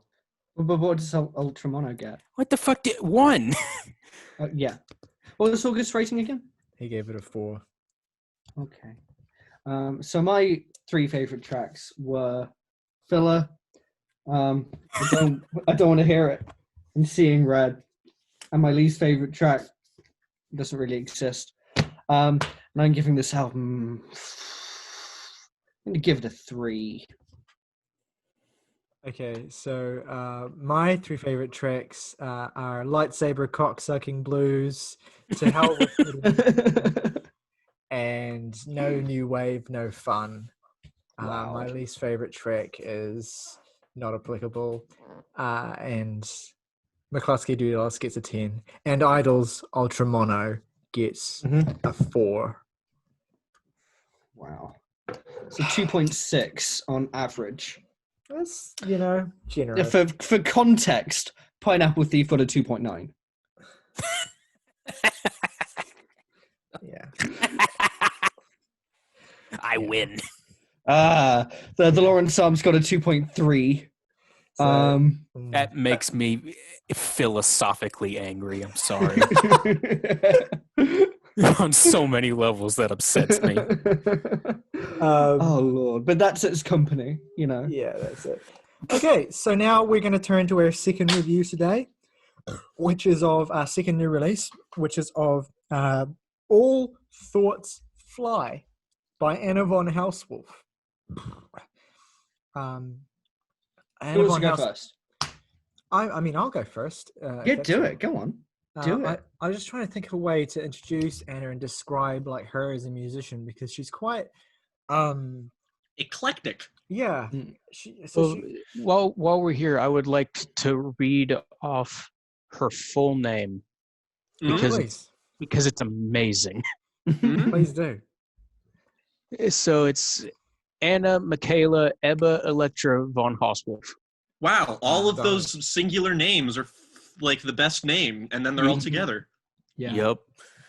Yeah. I mean, I describe her music as idiosyncratic, which is part of the appeal for me. Yeah, but anyway. like sonically, there's elements of kind of drone music, of drone chamber music, doom metal, traditional folk music.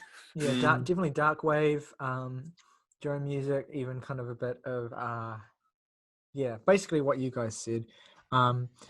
So we, as we'll probably touch on when we review, her last record, Dead Magic, was a really incredible step forward, an incredible album, a very kind of funereal and somber and beautiful record. Immaculate sounding.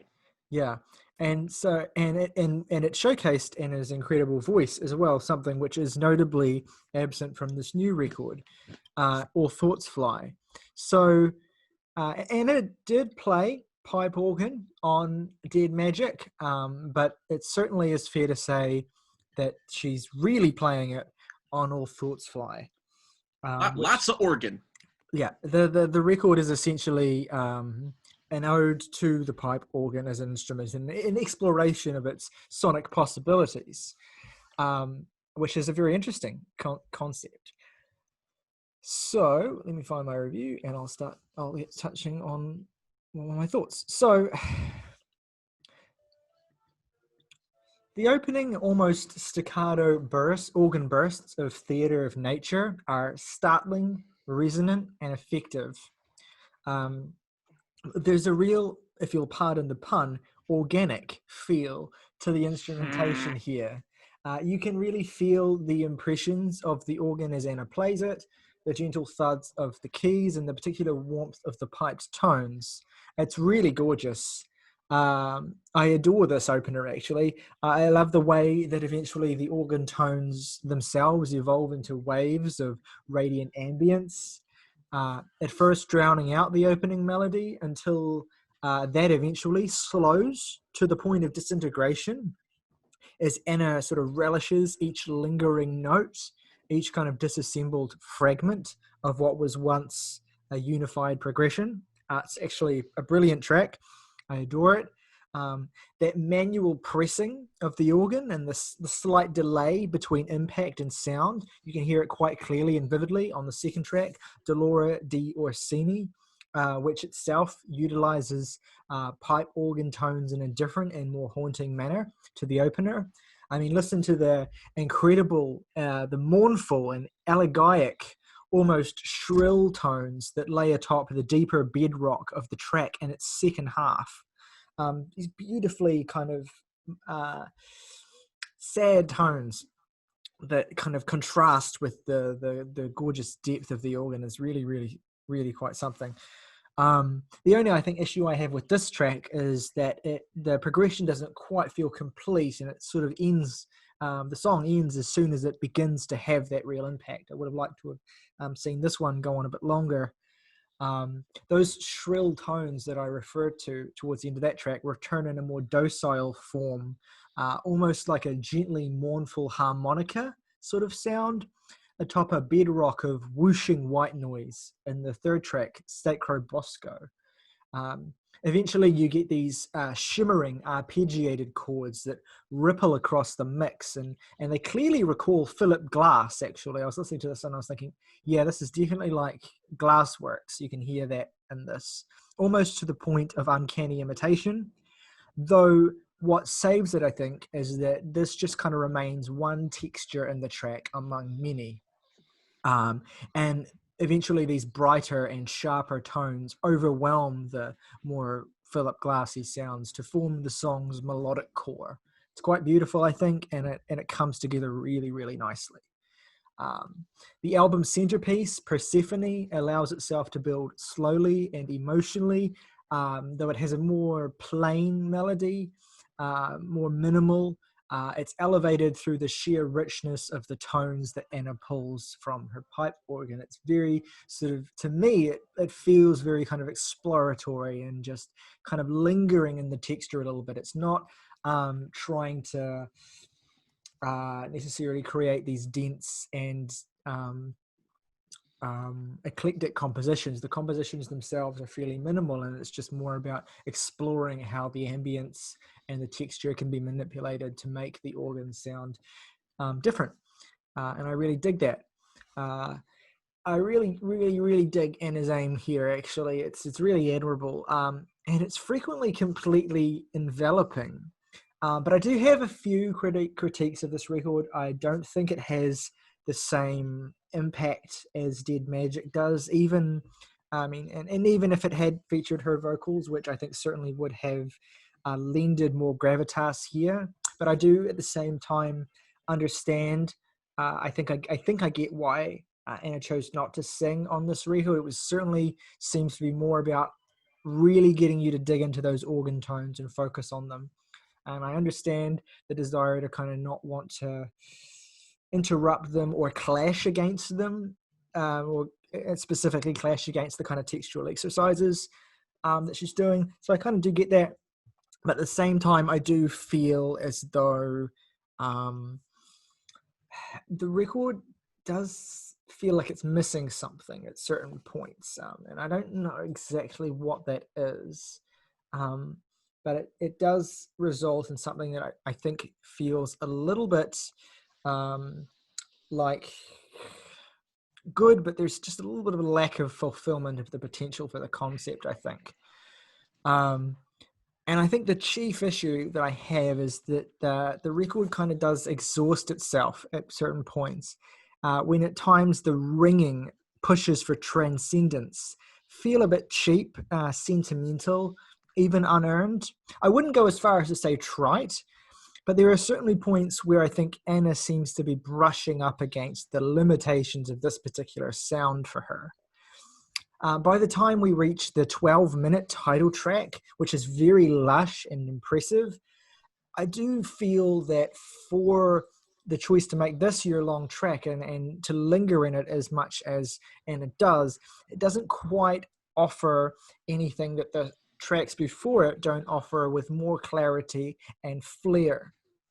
And I do, by the time I get to this point, I do kind of start wanting to hear more, something a little bit more challenging, like the opening track. But still, for what it is, for as in terms of the building of the ambient bedrock with the organ tones, it's incredibly lush. It's incredibly beautiful. I have listened to it many times just lying in bed. Sometimes I listen to it reading, and it's the way in which these tones are conjured is really, really immersive, and I dig that a lot. I also want to shout out, I do really enjoy the more solemn prettiness of the closing track, Outside the Gate. The melody in this track just hits that perfect spot in my brain to make me kind of emotional and sad, and wistful is actually probably the right word. And I love that very much. I already used the word elegiac to describe the tones in the second track, but this closing track, with its dedication for Bruna, truly does feel like an elegy, a tribute to something loved and or lost.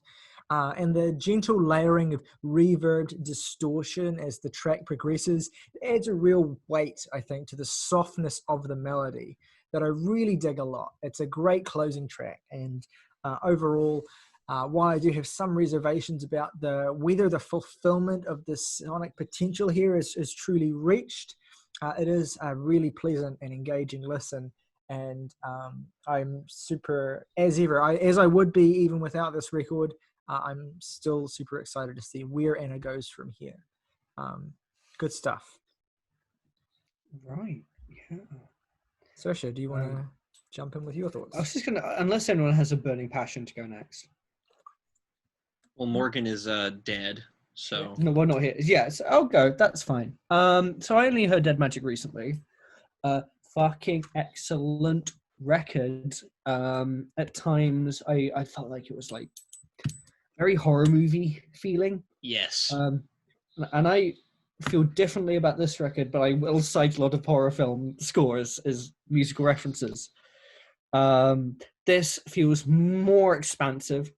When I hear this, I don't think of horror movie. I think of science fiction picture, of the sort of 2001 Interstellar variety, or like the Tarkovsky ones, where the goal is more, we are basking in the majesty of these alien planets and just sort of Solaris and Mirror type beat. Mirror isn't really I haven't seen it, but I don't think it's a science fiction picture.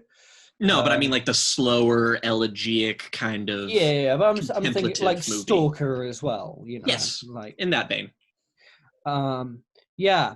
God, I wish Tarkovsky had made more science fiction films. But anyway, that's beside the point. So this just it fills me with planetary awe for a planet I can't see. It's like if you think of the moments in Solaris where you are looking at the alien planet they're orbiting with its strange circular, pulsating, oozing weirdness, it's kind of like that. That being said, this in general reminds me of the Profundo Rosso Deep Red score that Goblin did. Those sort of jabbing organs, like the moment in Deep Red where it's like duh, duh, ba, duh, ba, duh. It's like that for the whole album, and I kind of dig that blend. I think Dead Magic is better, but that's like, wow, Radiohead just released Amnesiac after Kid A, fail. No, it's both very good records. Just one is better than the other one. This is clearly aiming for something different, and that's fine. The opening, Theatre of Nature, has these sort of brassy synth, like brass instruments played with a synth. The jab and the sort of very haunting, expansive, drenched in reverb feel that I respond to. There are songs that are very good, you know, good record, but I think the song Persephone, which is mournful, dirgy, and has these rising organs, and the title track, which reminded me a lot of Colin Stetson's score for Hereditary. And it's yeah. Oh yeah, good reference point. Thank you. We've been invoking him a lot recently. Yeah. Release another album, Colin. Well, that's a good. Colin is a good example of an artist like Anna who's really kind of reaching to see the full potential of an instrument that is maybe underestimated in the current day. Mm-hmm. Yeah, that's true. But I also think what she achieves in the song and what he achieves on the album are actually sonically very similar in terms of that very ambient, pulsating, flowing, very quick notes changing quickly, arpeggiated, sort of just ambient, very intricate, absorbing feel. This song, All Thoughts Fly, the title track, it builds beautifully, and is probably the best example of this album feeling like an expansive science fiction film. And the closer is also very good. It is mournful. It feels more resigned than the rest of the album, which feels like at least energetic. This is like, feels like it's at the end of the road and it's just resigned to that fact. And it's very sad in that way. I love it when instrumental songs still evoke very clear and precise feelings and instances of life in me. That's just doing that without the aid of verbal storytelling is particularly impressive to me whenever it happens. And I also think that some of the instrumental notes in the song dovetail really well with the first song. It almost makes it feel like the whole album is this sort of continuing story with motifs, which I kind of think it is. I like this record quite a bit. It is not as good as Dead Magic, but Anna, if you're watching this, don't take that as an insult. Please take it as a compliment. This is a good, very, very good album. And there's a lot of things that aren't as good as Dead Magic. Yeah, I'd say 90% of music isn't as good as Dead Magic. But my point is that this album is very good. You made a very good album this year, and you have made albums that are better. So take that as a compliment, please. It sounds sorry, Saoirse. The way you said that almost sounded like a threat for some reason. Like, why? I don't know. It's just like, you have made better albums. Take it from me. Take it. You've made a better album, and this is a good album too, and you should take this compliment. I'm sorry. I'm just taking it. It's very effectively. No, but what we're saying is that Saoirse should be a horror movie villain? Yes. I'd be down with that. But basically, like, if I was to say to anyone threateningly, you have made better music, it would be IDLES. Yeah, definitely. Since Morgan's eating, I'll read August's review in the interim, and so let me just get it up. So, August's review. You know what we really haven't given its due on this podcast? Ambient and drone music. So you can imagine how ecstatic I was as a fine connoisseur of these genres to finally get the opportunity to cover one for the podcast.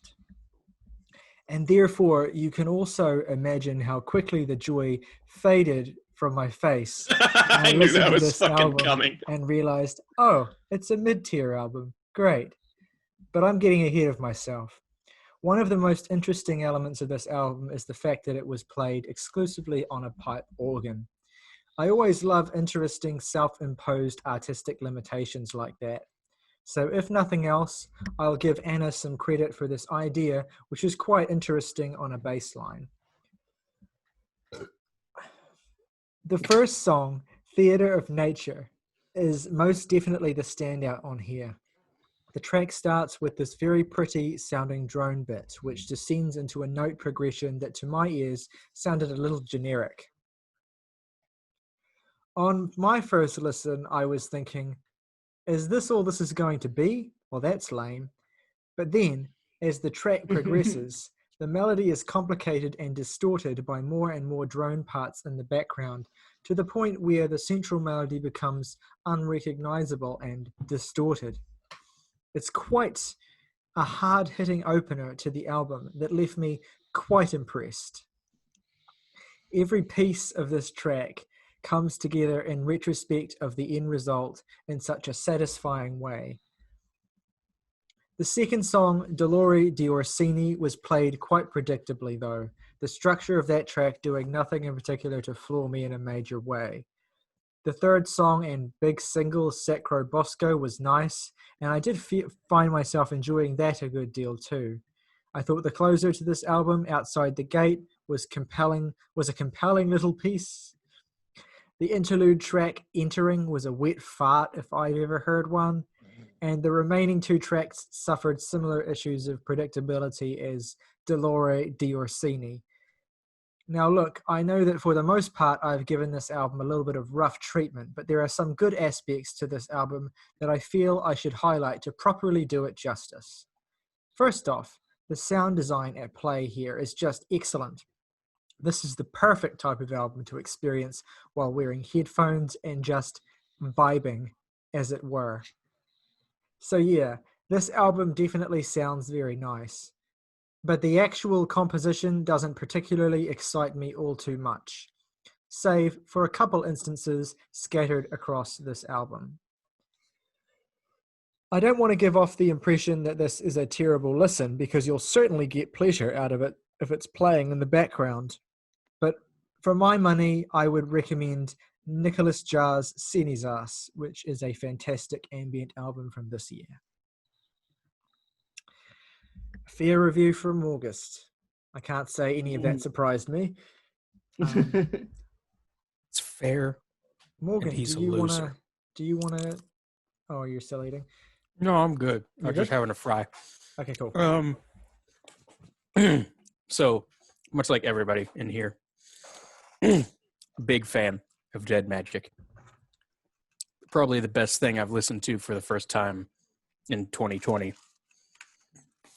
And it's quickly becoming one of my favorite albums ever.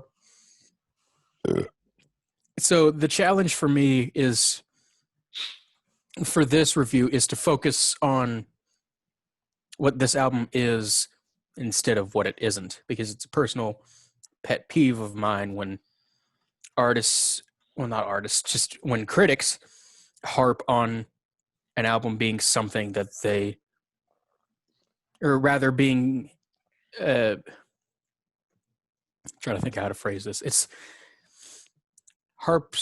when they harp on being something that it just isn't and has no interest in being.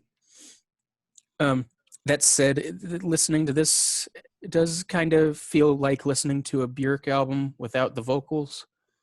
I mean, it feels like something's kind of missing. And I do have to express some disappointment at that.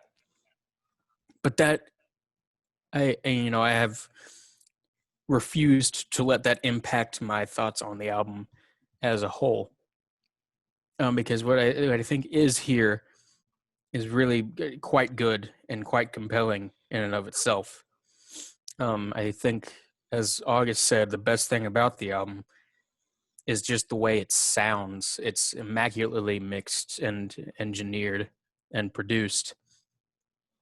I think it sounds amazing throughout. It's enrapturing and enveloping, and it just really works for me, even when some of the music doesn't quite. And there are those moments. Part of it I'm willing to chalk up to me just not being super into drone as a genre. Sometimes things just go on a little bit too long for my tastes on here. But I did find much of it compelling and enjoyable, and also more emotional than I was expecting from a purely instrumental album. I don't always engage with instrumental albums on an emotional level. It's more, my angle from that perspective is more, based around respect and admiration and enjoyment of the musicianship on display, or the sound design on display. But this caught me in my feels in a few places, particularly on the last track. Name of the track, you know what it is. Son of a bitch. Outside the Gate. That one is real good. Made me feel real emotional. The whole thing kind of sounds like, as has been said before, sort of a funeral dirge kind of. That's just the feeling that it evokes. And I honestly don't have a whole lot to say about it other than I enjoyed it quite a bit, and I will be throwing it on whenever I read next, nice. Which is always something that. That's pretty much the best thing that I can say about any instrumental or ambient or IDM album. Good stuff. Okay, just leaves you, Jake. All right. Well, I sadly am going to be citing in the August corner this week. I do want to preface this with that I am a big fan. Again, not saying anything new here. Dead Magic, damn fucking good album. An album that honestly I think was weirdly overlooked. I hear it talked more about now than I did when it was released. And I'm a bit glad that it got some traction because it so deserves it. It is a fucking excellent record that blends lots of different styles and just interesting things that nobody else is really doing right now. And if they are doing something similar, they're not doing it as well as Anna is. So that said, when I knew this was an instrumental album going in, I wasn't exactly disappointed in that aspect. I figured if anybody could make such a thing, if she wanted to forego her singing, that's a stylistic choice. Not gonna knock her for that. However, I will get into my review here. Anna von Hausswolff's All Thoughts Fly sees a slight departure from her last record, Dead Magic, which was a rich blend of her unique combinations of classical, chamber music, drone, and ambient into something a bit more focused. But in my opinion, it is slightly to its detriment. All Thoughts Fly is a more minimal, purely instrumental exercise that yields, in my opinion at least, very few rewards, especially on re-listen. Even when not compared to the transportative density of Dead Magic, All Thoughts Fly is a rather one-note experience for me. Its organs and electronic tinges being rather unfortunately flat. The musical progressions here simply don't build in satisfying ways, and when they reach their conclusion, they remain instrumentally satisfying for a brief amount of time, but the songs usually end just as soon as they become engaging. From the semi-awkward introductory track of Theater of Nature, where the shimmering organs repeat the same instrumental progression with few deviations over and over again, these progressions never become dizzying or awe-inspiring enough to warrant their length. On a very raw level, they do sound very good, sparkling, and occasionally rich, but almost too focused and minimal to keep attention, which I find odd considering how good Anna was at this on her last record. It doesn't really feel in keeping with a purely drone-oriented experience, as it's clearly going for something more grand and opulent. And occasionally it does hit the mark. I think the track Sacrobosco is a remarkable piece, a great balance between compositional minimalism and opulence of the production. There's far more going on here to complement the progression itself, but elsewhere the compositions simply inspire very little in me. Tracks like Persephone seem content to idle without building much at all, and the simplicity inspires not a sort of meditative transcendence, but relative disinterest.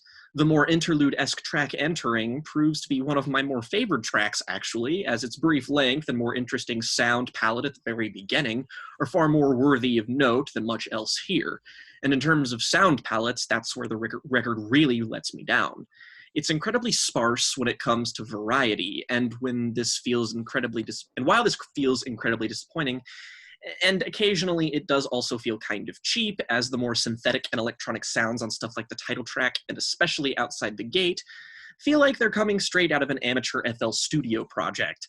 It was fine on first listen, but sincerely tested my patience on second and third, and simply doesn't feel up to Anna's own standards from her last and other work. These cheaper aesthetics and simplistic compositions with broad palettes simply aren't a great match for her, I think, leaving this feel like more of a side project or a compilation of B-sides with a bit more focus. That's it.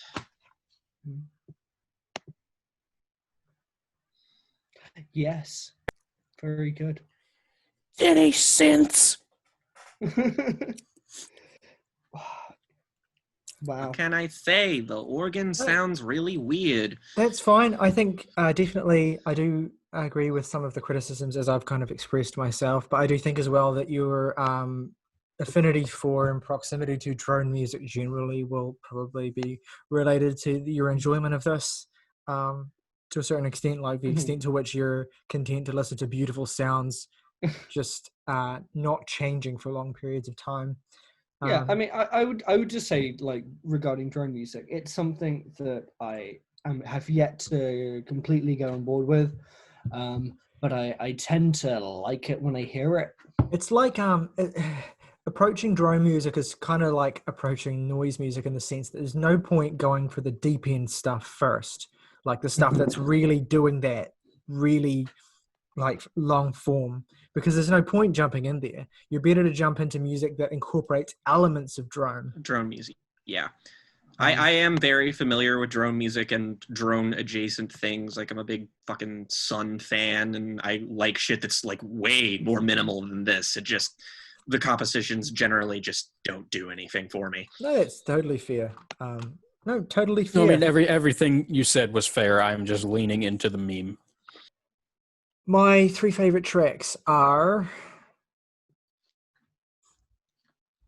Theater of Nature. It's the best track on the record. And then I'll put Sacrobosco and Outside the Gate. My least favorite track is Entering, and I'll give the album a 6 out of 10. Oh, that's me. Hello. Favorite tracks. All Thoughts Fly, Persephone, and Theatre of Nature. You know, I'm going to be a mad lad. This episode an 8. Album an 8. Sick. I mean, I'll give this episode as an 8 for sure. Yeah.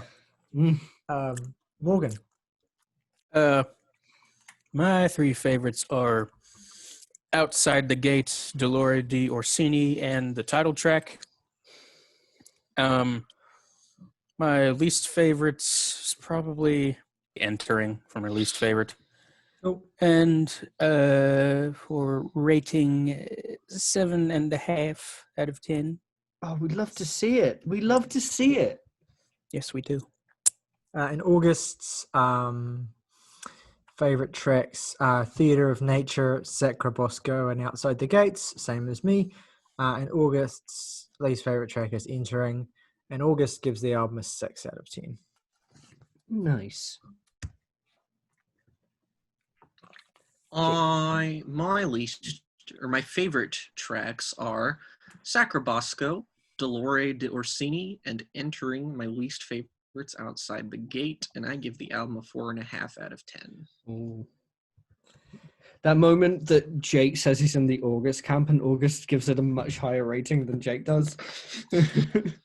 That's rare. Yeah, like August, with that review, knowing August, I would have expected like a 4. No, August enjoyed the record. He just wanted it to be more, and that's fair. All right, so very good.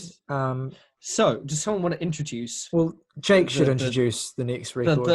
The loud Toddothy. Good one. Next, we are covering a friend of mine, one Mr. Zach Crouch, who goes by the rap name of Noisy Todd. Zach and I have been friends since my freshman year of high school. We have been close amigos, and he has been trying to make music ever since I've known him. He came out with a mixtape in 2016 called I Don't Know, which is really good. I mean, like, even just by, like, not by mixtape standards, I think it's a pretty exceptional showcase of talent and potential and just enjoyable music making. And now he has his first studio project that has come out, Gestas 96, which has been something that's been in the works for a little while now. I believe he dropped a single near the end of last year, being If Only You Weren't So Perfect from this record. And now we have it here. And to be honest, pretty much everything I can say that I liked about his first mixtape, I can say I like about this, albeit a bit more. I think the first and most prominent compliment I will give this record is its sound. Of people who graduate and come from the SoundCloud / just, more underground, like, indie hip-hop circuit, there is a specific sound you expect from that particular era, or like that particular subset, I suppose. And that sound's not here. This is distinct, and it is nocturnal, and it is hard-hitting, and it just sounds really, really, really good. I think the beats on here are great, pretty much as good as on any hip-hop project I've heard this year. A lot of them are addictive. I really like the beat on Hands of God V2 and Edward Choppa Hands. And the shit just knocks. It just knocks. It really does. Like, it is something that I put on, and, like, it's not, like, sleepy or, like, slower, or even, like, which he did a little bit of on I Don't Know. A lot of his musical inspiration from that first one is that he, like me, is a big fan of the video game soundtrack Silent Hill 2, and a lot of that is channeled into his first project, the spirit of which could be found itself in here, but I just really love how this sounds, and it's a lean 26 minutes long. And when your production is this good and your project is this short, it's going to be one of those projects that I keep putting on and spinning just because it's good momentum music. Like, it's sort of like the new Denzel Curry project that dropped this year with Kenny Beats, Unlocked, which is like 22 minutes long, and it's really exciting and interesting, and it knocks. And this is in that same vein.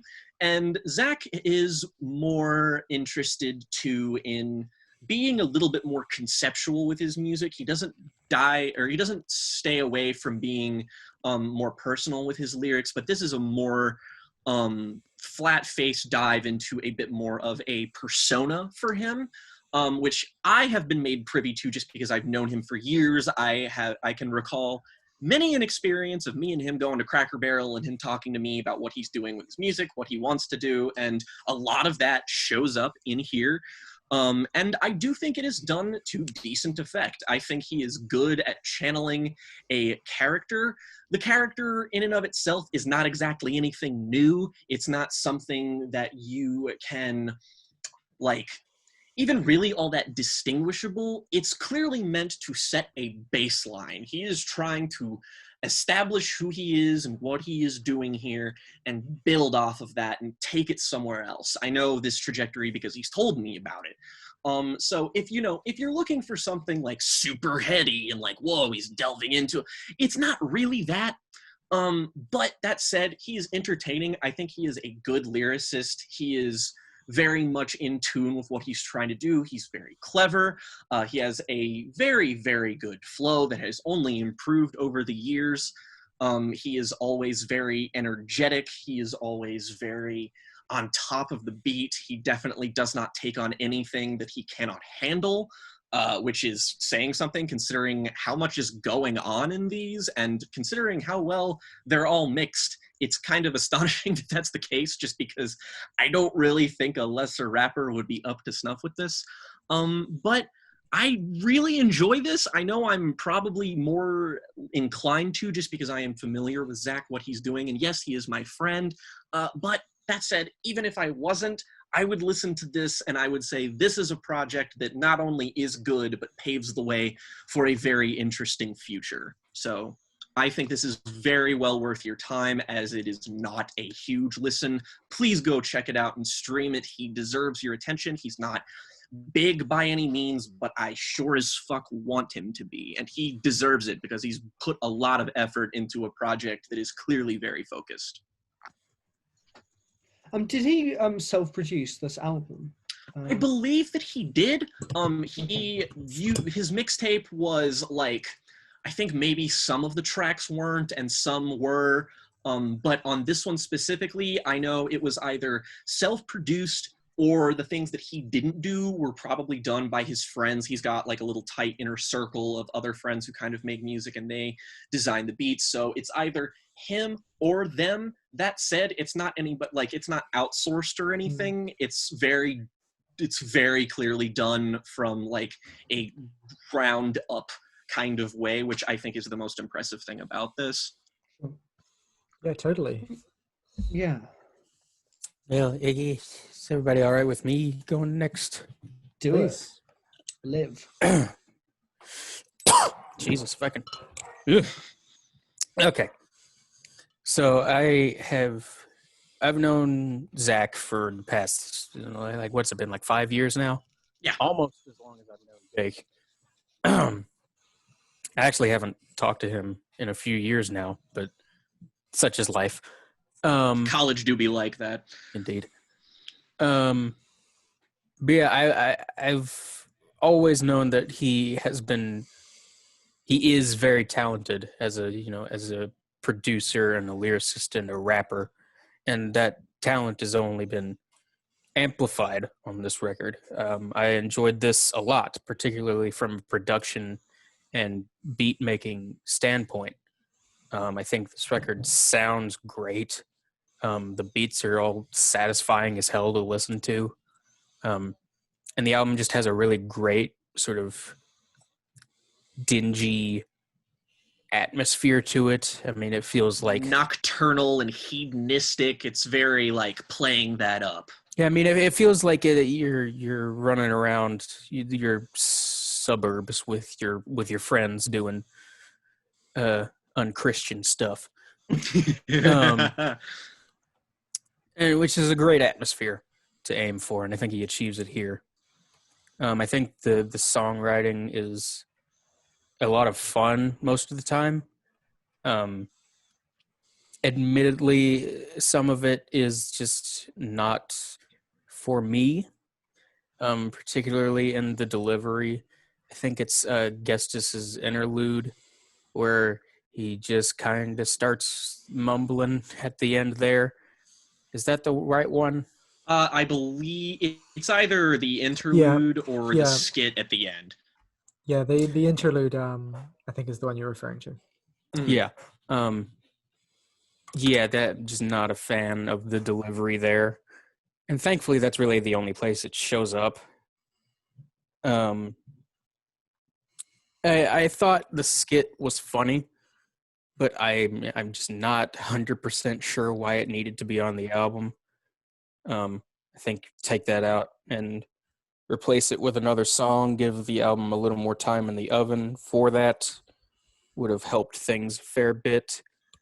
But overall, this is a very solid effort when I will listen to more from here on out. And a definite upgrade over the works that he's done in the past few years.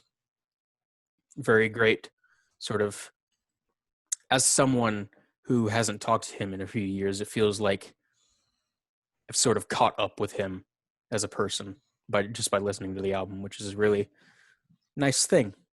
Yeah. And it also it is a very personal album in that respect. There's a lot of personal like vices and struggles, and I feel like there's enough of him in his persona to not make it hideously distracting. I also kind of like how he puts himself to task occasionally, especially with some songs at the end, just because you don't always see that happening. It's minimal, but it's there, and I like that.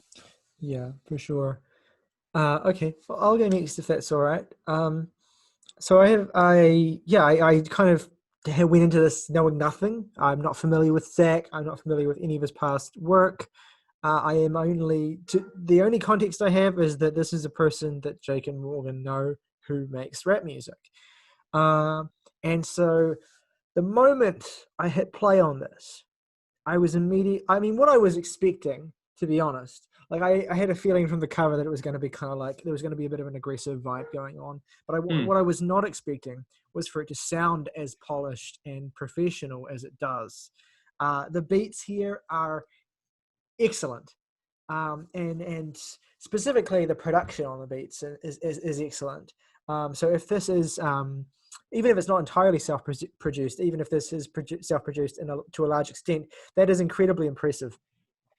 And it is clear as well when you listen to the instrumentals here that they have been labored over, and not in a sense in a bad way, but in the sense that you can tell there's real love and there's real care that has gone into them to make them sound the way they do.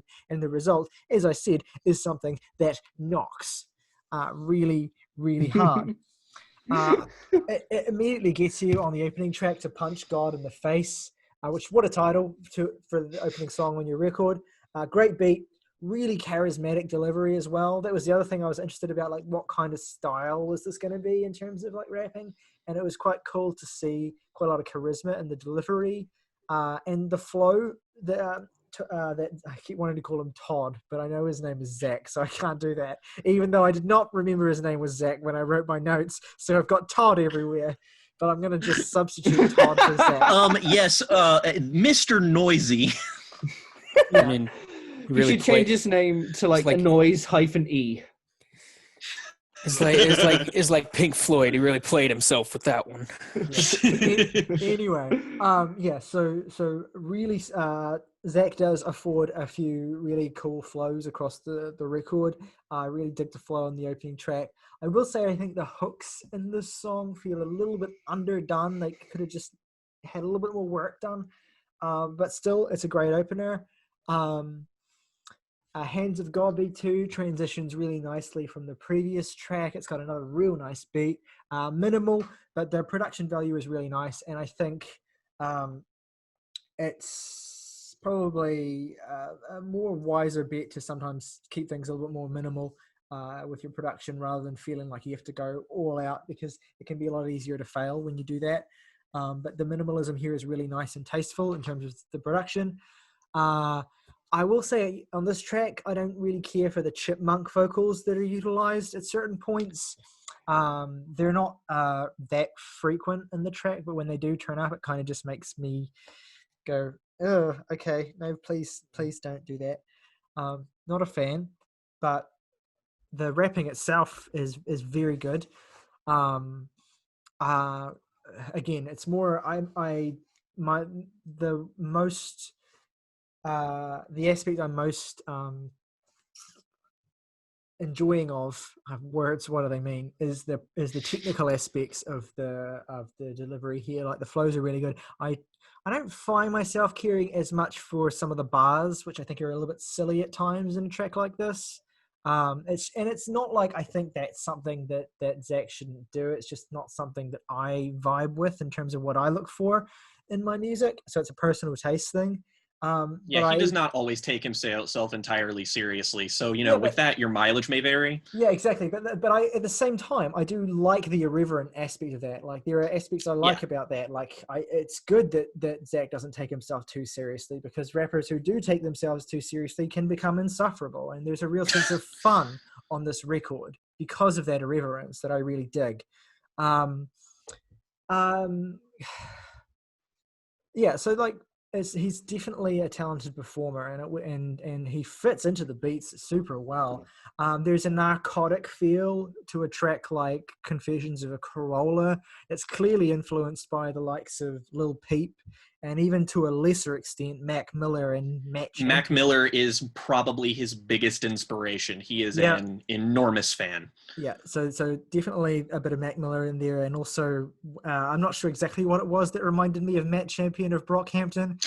I got that vibe. No, absolutely. Just the whole thing. And then some of the production choices as well. Yeah, you can definitely feel the scene in which this is arising out of from the last few years of a more kind of low-key production style in rap music. And like I said, narcotic is a good vibe for it. Or I don't want to say sleepy because that has a negative connotation, but it's just more kind of bass heavy and kind of lower tones, which is just very, very...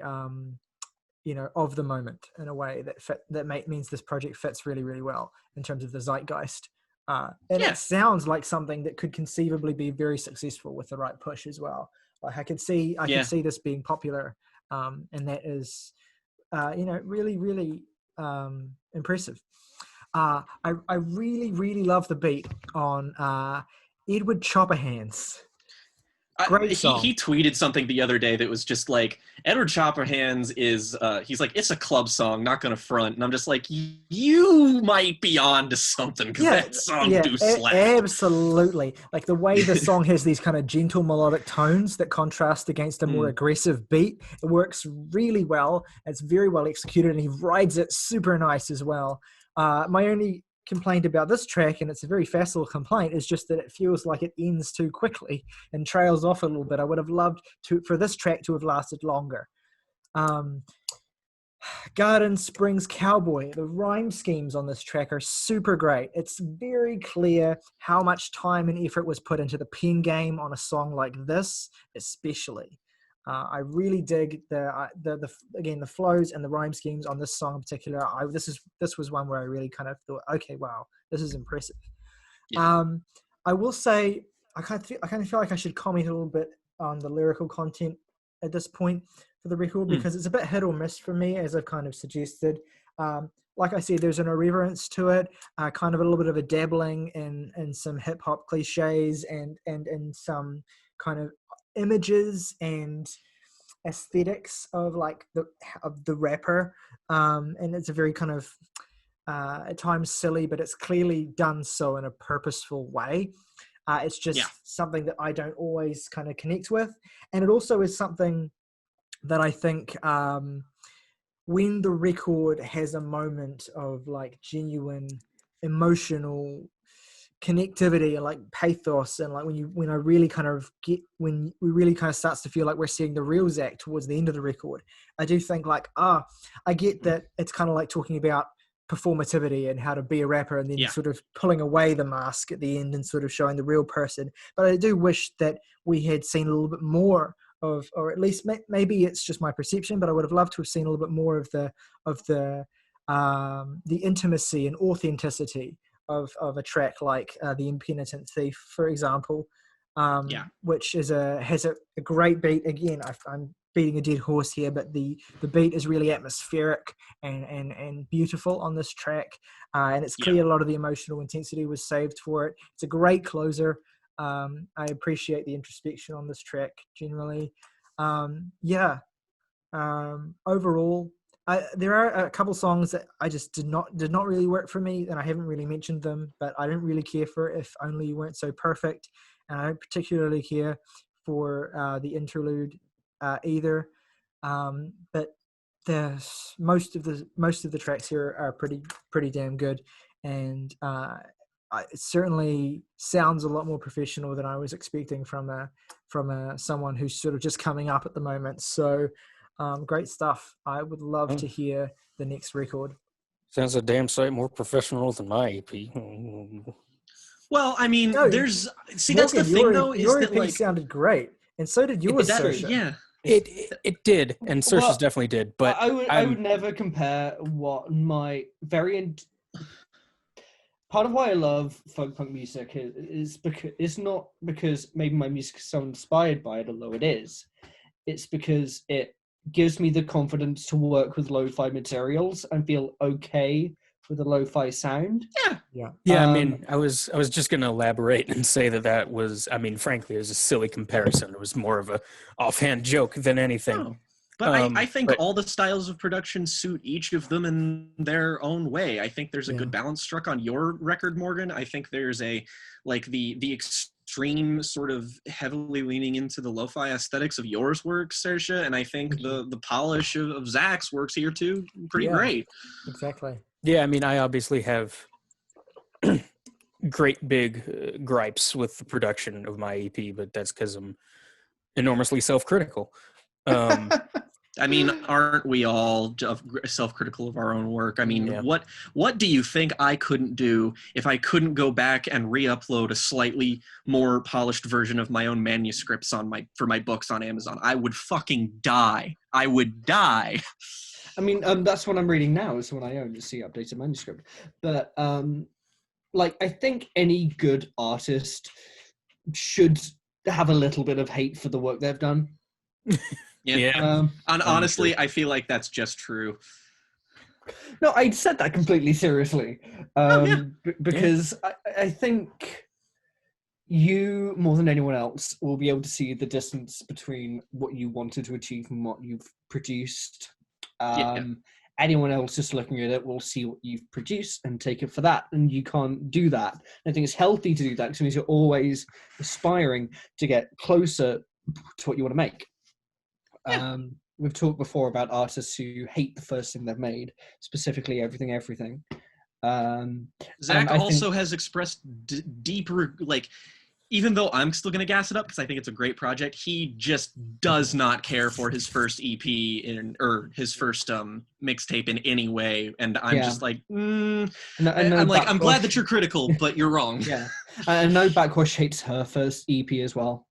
And I think that's the only reason why, is that also just I know this is implicit in everything you're saying, Saoirse, but I also want to say that there's also nothing wrong with, and you should feel no guilt about taking pride in the things you create as well. Yes. Just feel like that should be made explicit. I went back to listen to my first EP the other day, and I forgot how much I mixed most of my bass lines almost out of the record because I hated what I'd written.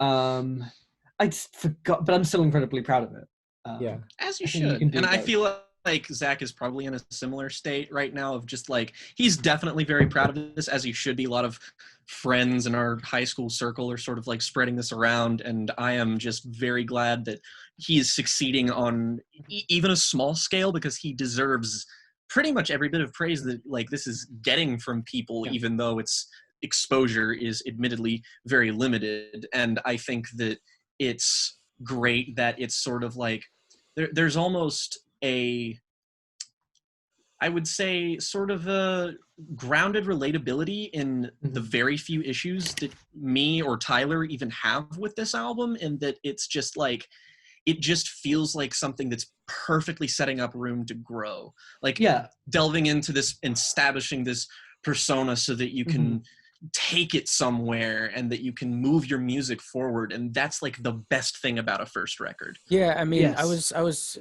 this is sort of tangentially related to something I was talking to Saoirse about in the break, but the first Modern Baseball album is pretty much that concept of this is your first album and you have a lot of room to grow personified, you know, because everything after that was better.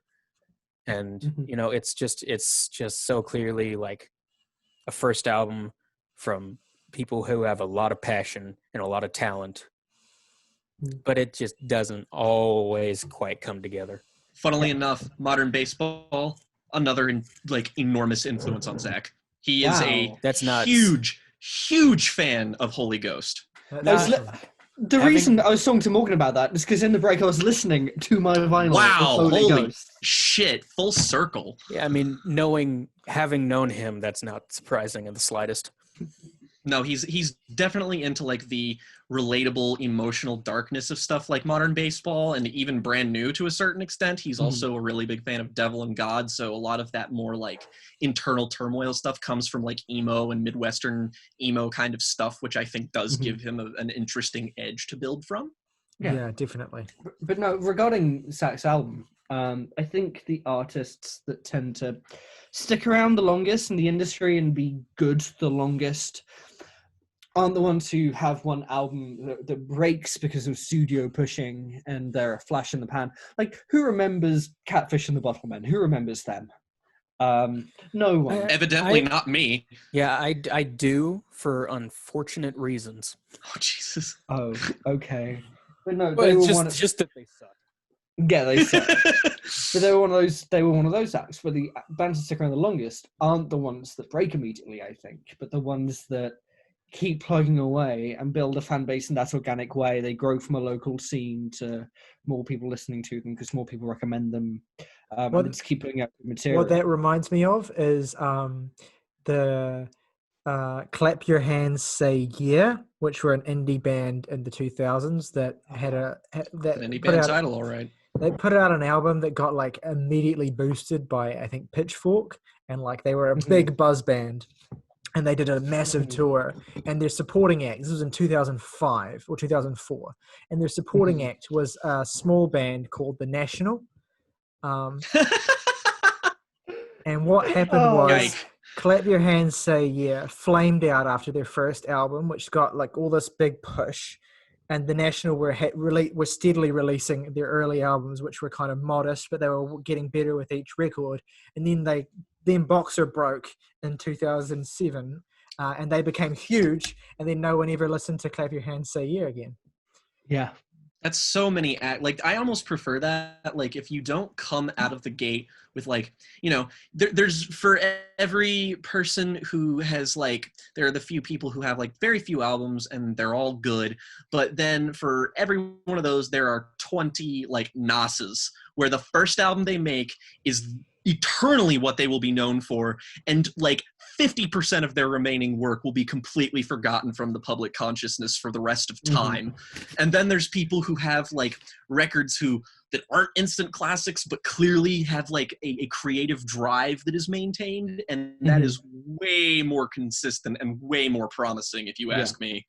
Yeah, my big example for this up until recently has always been Biffy Clyro, actually, whose first 3 albums were very indie rock releases, and they built up a fan base from a small town in the buttfuck nowhere, Scotland.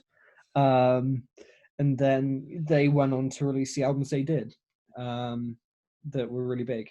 But no, so that's the good starting point for this Noisy Todd album for me, is that I think it is promising. That's my big takeaway. This is a promising record. The production, as has been touched on, is fucking stellar, especially for such a grassroots release. I don't imagine it was particularly high budget, but it sounds expensive. Get on Zach's level, Freddie Gibbs. Yeah, but it sounds very expensive. I think it wears its influences on its sleeve, which is not necessarily a bad thing. We've touched on Matt Champion. Those first 3 Brockhampton records sound like their influences. I actually don't even know if he's a Brockhampton fan. I don't think it matters. It's just the extent to which they've permeated the hip hop consciousness since then. That production is definitely like the spirit of the Saturation albums. Totally felt here.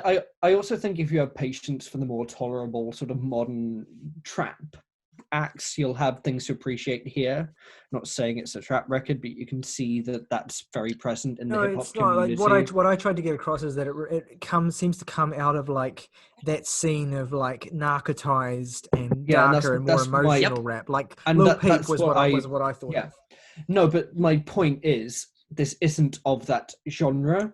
But if you have an appreciation for the better acts in that genre, you'll probably also find things to appreciate here. Totally. Yes, 100%. Yes.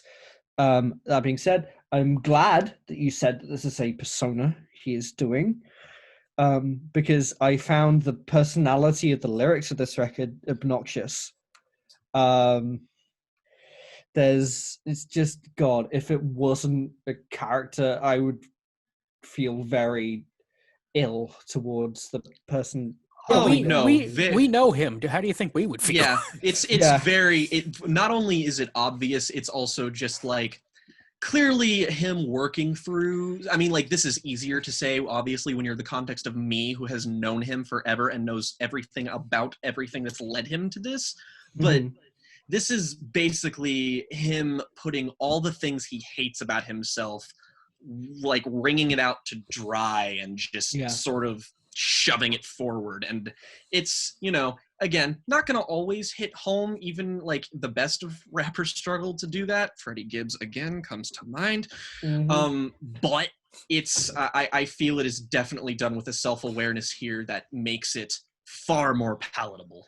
I find it funny the thought that Freddie Gibbs was trying to like bring his persona out to dry on that record when clearly he was just being a narcissistic.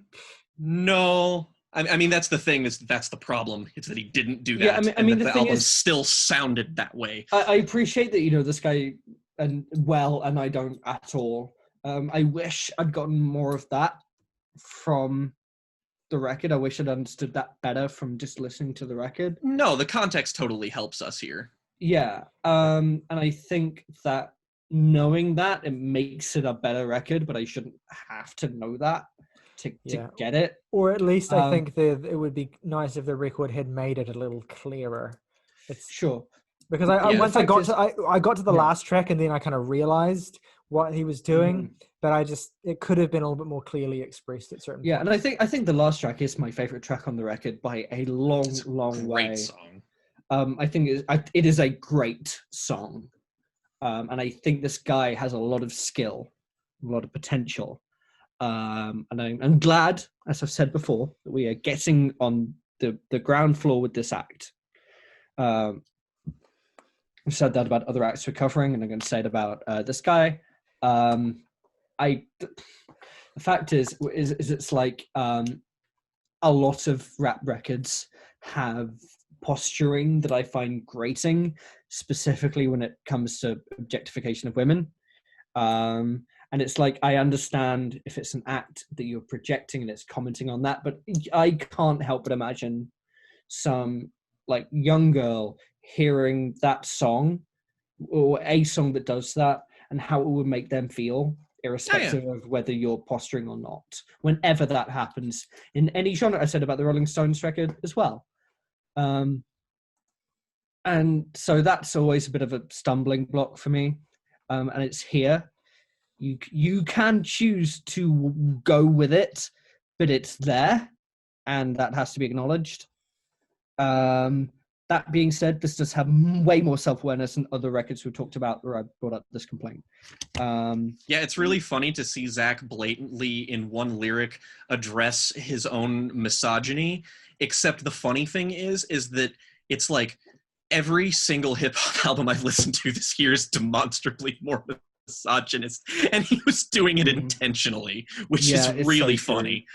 That is very funny, but there are some songs that feel a bit like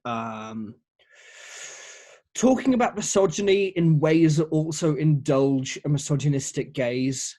And that's totally. I think that's where you have to tread the line carefully. It doesn't become a critique just because you say it and then say I didn't mean it. You've got to kind of get into it a bit more than that. And I think the record kind of does gesture at that, but it could have done it a little bit more effectively. Yeah. But I think ultimately these are first album syndrome problems. Totally. Where there is a lot of ambition here. It just needs a bit more maturity in how these themes are handled. That will come with time. I will happily listen to what he does next. This guy has so much potential and so much skill and so much ambition. I think the monologue on revenge is fucking obnoxious, but I'm glad he's trying, and I want to see what he does next. Yeah, the takeaway is listen to this album. It's good. Yeah. It deserves your time. Just, always promote your friends' shit is also like the music industry as a whole just swallows artists whole and can spit them out after chewing them up, and people who are trying this grassroots approach of just doing everything by themselves and growing as artists, they need your help to become. That's me. I'm doing that. Support your local scene. Yeah. Unless they're scumbags, which most of the people in my scene were. I have no scene. I'm just trying. Yeah. God, I feel like that's the summary of me for 2020. I have no scene. I'm just trying. Oh Lord. I want to make a mixtape just to call it that. Wow. That is a good title. This ain't a scene. It's a goddamn arms race. Wow. I used to love that song, and now I realize it's dog shit. Yeah, I'm proud to say I never liked that song. I was a big emo pop kid when I was young. Don't give me Zach, shit. please, if you're definitely watching this, you've made a record substantially better than every Fall Out Boy album. Please do not misunderstand me. I want to say that absolutely no judgment. We were all young once, but I'm proud to say that even when I was, an emo pop punk kid, I still hated Fall Out Boy.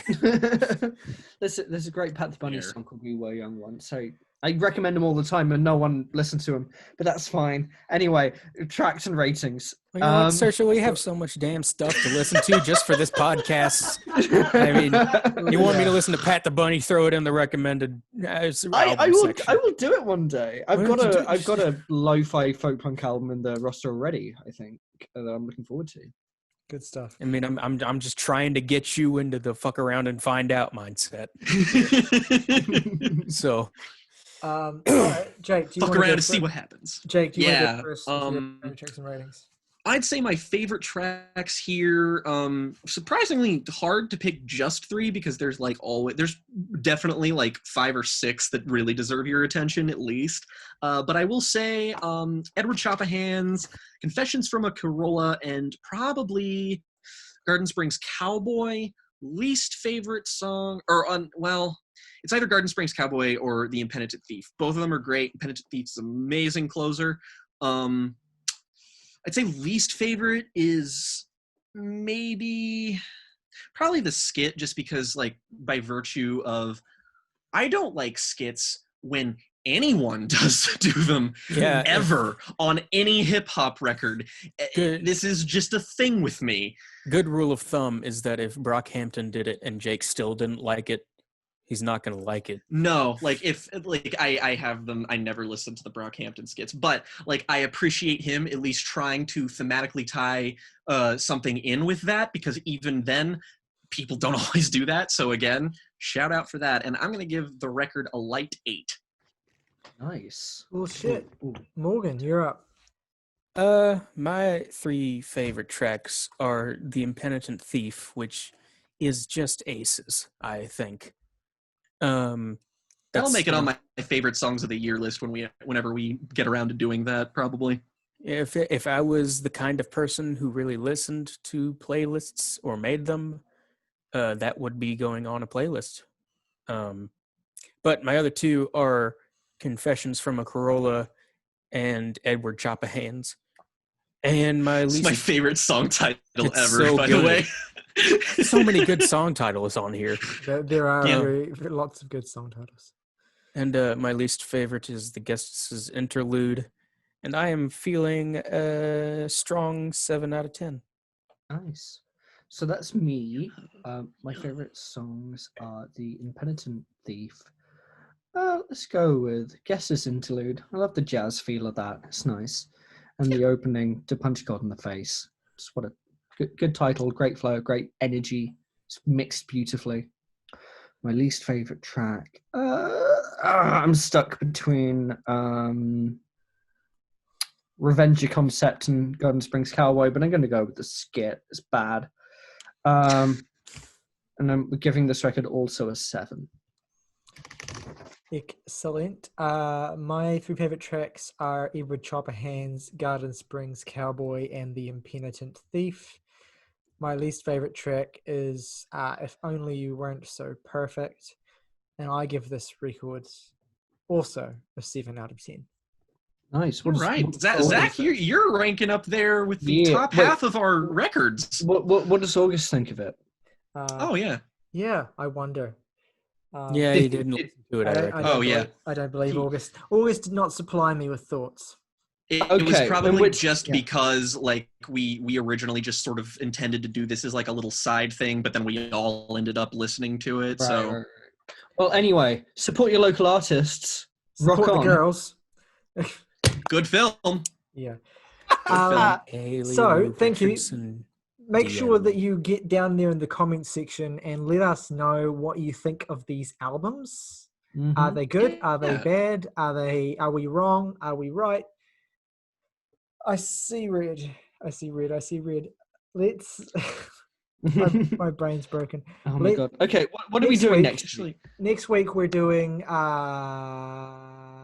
Touche Amore, Lament. Oh yeah. Yeah. And we're also if the Touche Amore record's mid, I'm going to hang myself on screen. And also we're touching on, I believe we're going to touch on Laura Jane Grace's new solo record.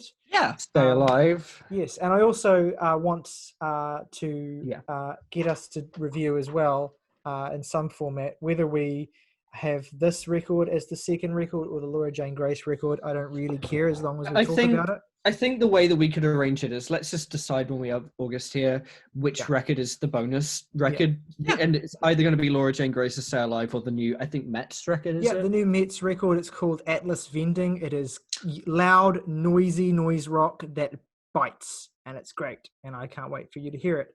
So we're going to discuss those records next week.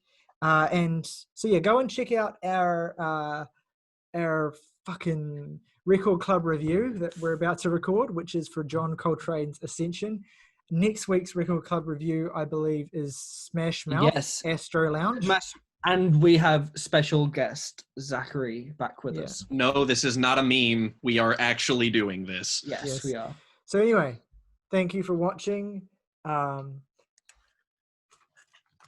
Rock over London. Rock on Chicago. Apple. Think different.